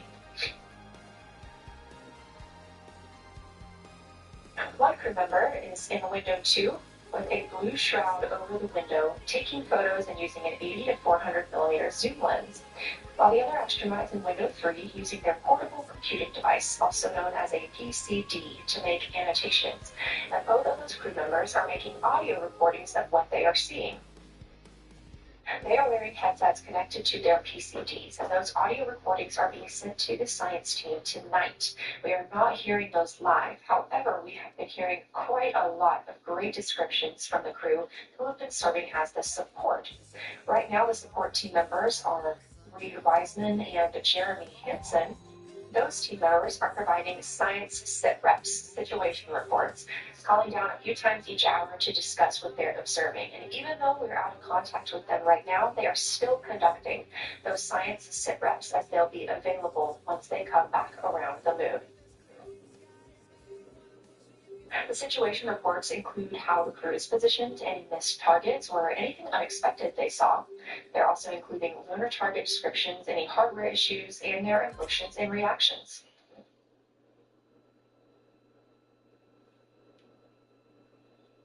I'm just waiting for them to start speaking. I mean, like, that's just amazing. Again, we are standing by to acquire signal from the Orion spacecraft. Because they have so many talks and conspiracies about how the moon landing was fake. I know. And it's just like, I'm witnessing this shit firsthand. Right. You know? You're witnessing it. I def. Oh,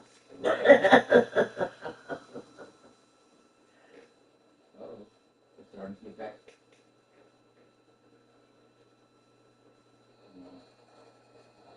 No complications.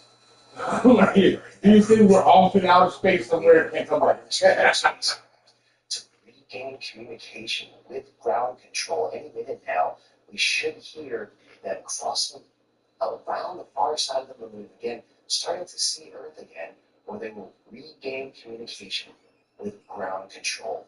We did just hear from them. They said that they have been sending back audio recordings. Again, they're not live. However, they do know that they will be sending those back.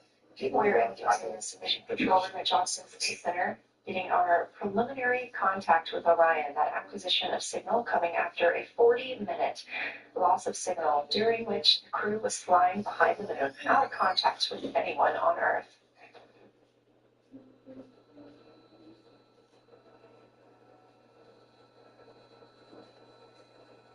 Again, we are just moments away from the Artemis 2 mission regaining communication with ground control. But we heard ground control essentially tell us what the crew members have been doing this entire time. We heard them explain science sit reps, which are situation reports. We know that Commander Reed Wiseman and some other astronauts have been giving these. And what they essentially are just mini reports about what exactly is going on at the moment. They're talking about their position, the Orion spacecraft, with regard to the moon, any missed targets possibly. They're also reporting any hardware issues. We are getting our first views from Orion after the loss of signal.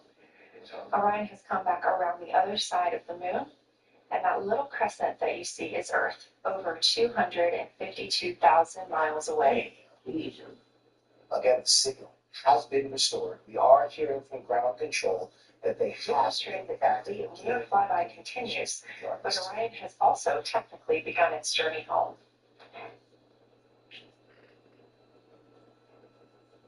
Again, we've been hearing about those situation reports that they were given back. One key part of those situation reports is reporting about right now. The crew are getting a few moments to enjoy and take photos of Earthrise for themselves, and we expect to contact them shortly. But we do have good signal coming from Orion. So the dark side of the moon.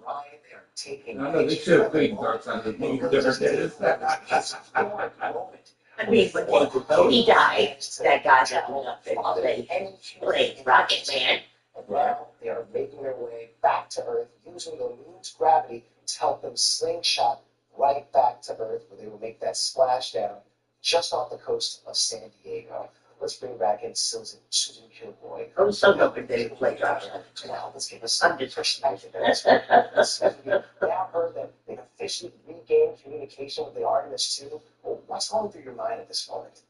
This view from inside the Orion spacecraft. My Capcom days when we lost signal, every space shuttle, every space station for lunar flag orbit.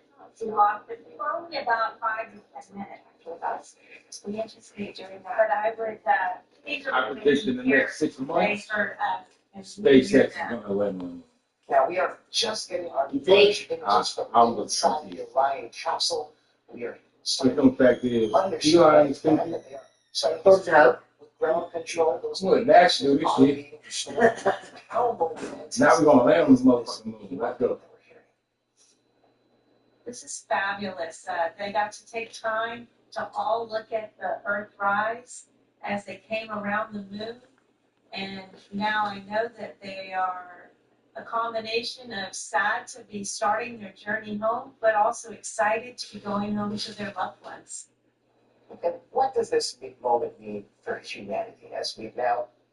Oh, 1 second. Let's actually listen back into ground control. They have some more updates.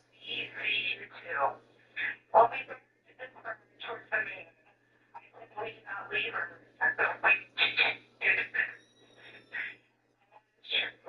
We will explore, we will build ships, build it again. We will construct mining outposts, we will drive rovers, we will do radio astronomy, we will found companies, we will bolster industry, we will inspire. But ultimately, we will always choose Earth. We will always choose each other. So that was touching. Integrity from Earth are single system, fragile and interconnected. We copy. So the best they can are looking back. We will build a thing. Right. We will drive rovers. We will build spaceships. We all want to Aboard the Artemis 2 mission, you heard them say we will explore, we will build, we will inspire. Susan Kilroy, thank you so much. I'm Mike Achachi in New York. Thank you to those watching and National Geographic, the Artemis 2 astronauts rounding the far side of the moon. Now see, I want to get this right. Up next, more covered in news that have all this days.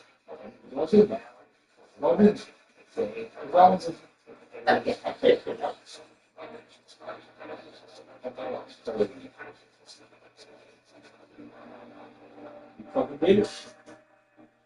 You fucking did it. Hey, woo, I got to watch it. Got to watch it.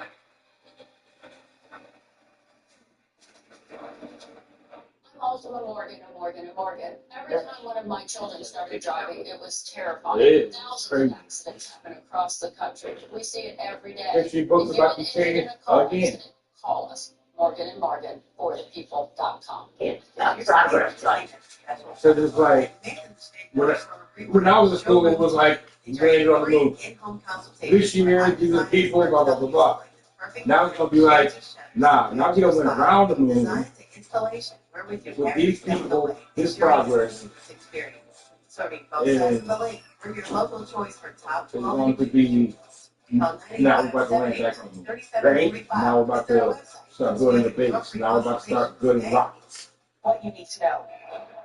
We'll take you straight to where the news is happening and give you what you need to know all in under 10 minutes. The top stories, the latest headlines, what everyone's talking about. What you need to know, all in under 10 minutes. New episodes streaming every day, only on Disney+.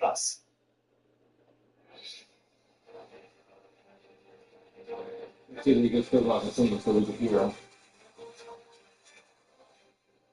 Good evening, everyone. I'm Lindsay Davis. Thanks so much for streaming with us. We begin tonight with the stunning moment for all of humanity. The crew of Artemis 2 has now gone further from planet Earth than any humans before them, specifically 252,756 miles from Earth. After 20 minutes on the dark side of the moon, NASA just regained communication with the astronauts. They did images of their history-making flyby. At 1:57 Eastern Time, the astronauts broke the distance record set by the crew of Apollo 13 back in 1970. Artemis astronauts bested them by about 4,000 miles. They are seeing parts of the moon none of us can see from back here on Earth. The crew shared an emotional moment. Astronauts wiping away tears, talking about the significance. While the crew will not be landing on the moon this time, the crew is challenging humanity to make sure that this record is not long-lived. The hope is this mission will set the stage for a return to the lunar surface and one day a trailblazing trip to Mars. Gio Benitez leads us off tonight. Tonight, the long-awaited flyby of the moon is underway, and another historic milestone achieved 56 years after the Apollo 13 astronauts set the record. The crew of Artemis 2 has smashed it, going farther than any humans have gone before. Mission Control marking the moment at 1:57 p.m. Eastern. Integrity crew. On April 15, 1970, during the Apollo 13 mission, 3 explorers set the record for the farthest distance humans have ever traveled from our home planet. Today, for all humanity, you're pushing beyond that frontier. Artemis 2 mission specialist Jeremy Hansen.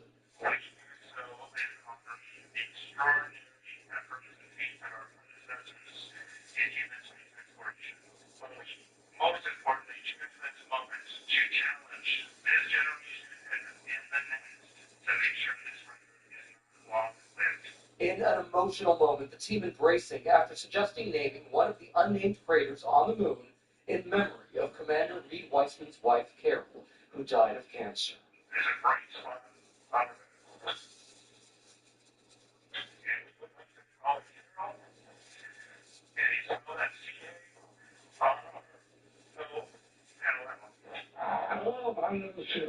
Before they made history, NASA woke up the astronauts with the voice of the old record holder, the late Apollo 8 and 13 veteran Jim Lovell, who recorded this message before he died last summer. It's a historic day, and this will be, but don't forget, enjoy the view. At 2:45 p.m. Eastern, the astronauts began the long-awaited lunar flyby, where they will be the first humans to ever see many of the features of the far side of the moon. taking as many high-resolution photos and videos as they can while narrating what they are seeing.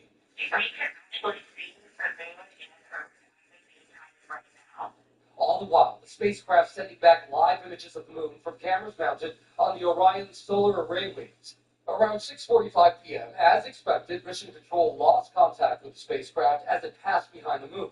And around 7 p.m., the Integrity spacecraft marked its farthest point from Earth.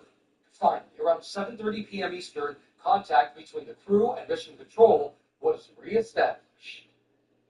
Gio Benitez joins us now. Just what an amazing last few days. And I actually found that really touching when we talked about when we saw Reed Weissman there, reminiscing about his wife Carol, who passed away a few years ago from cancer, leaving behind two young girls. And he's able to name this crater after her. But let's talk about what's next for artists too.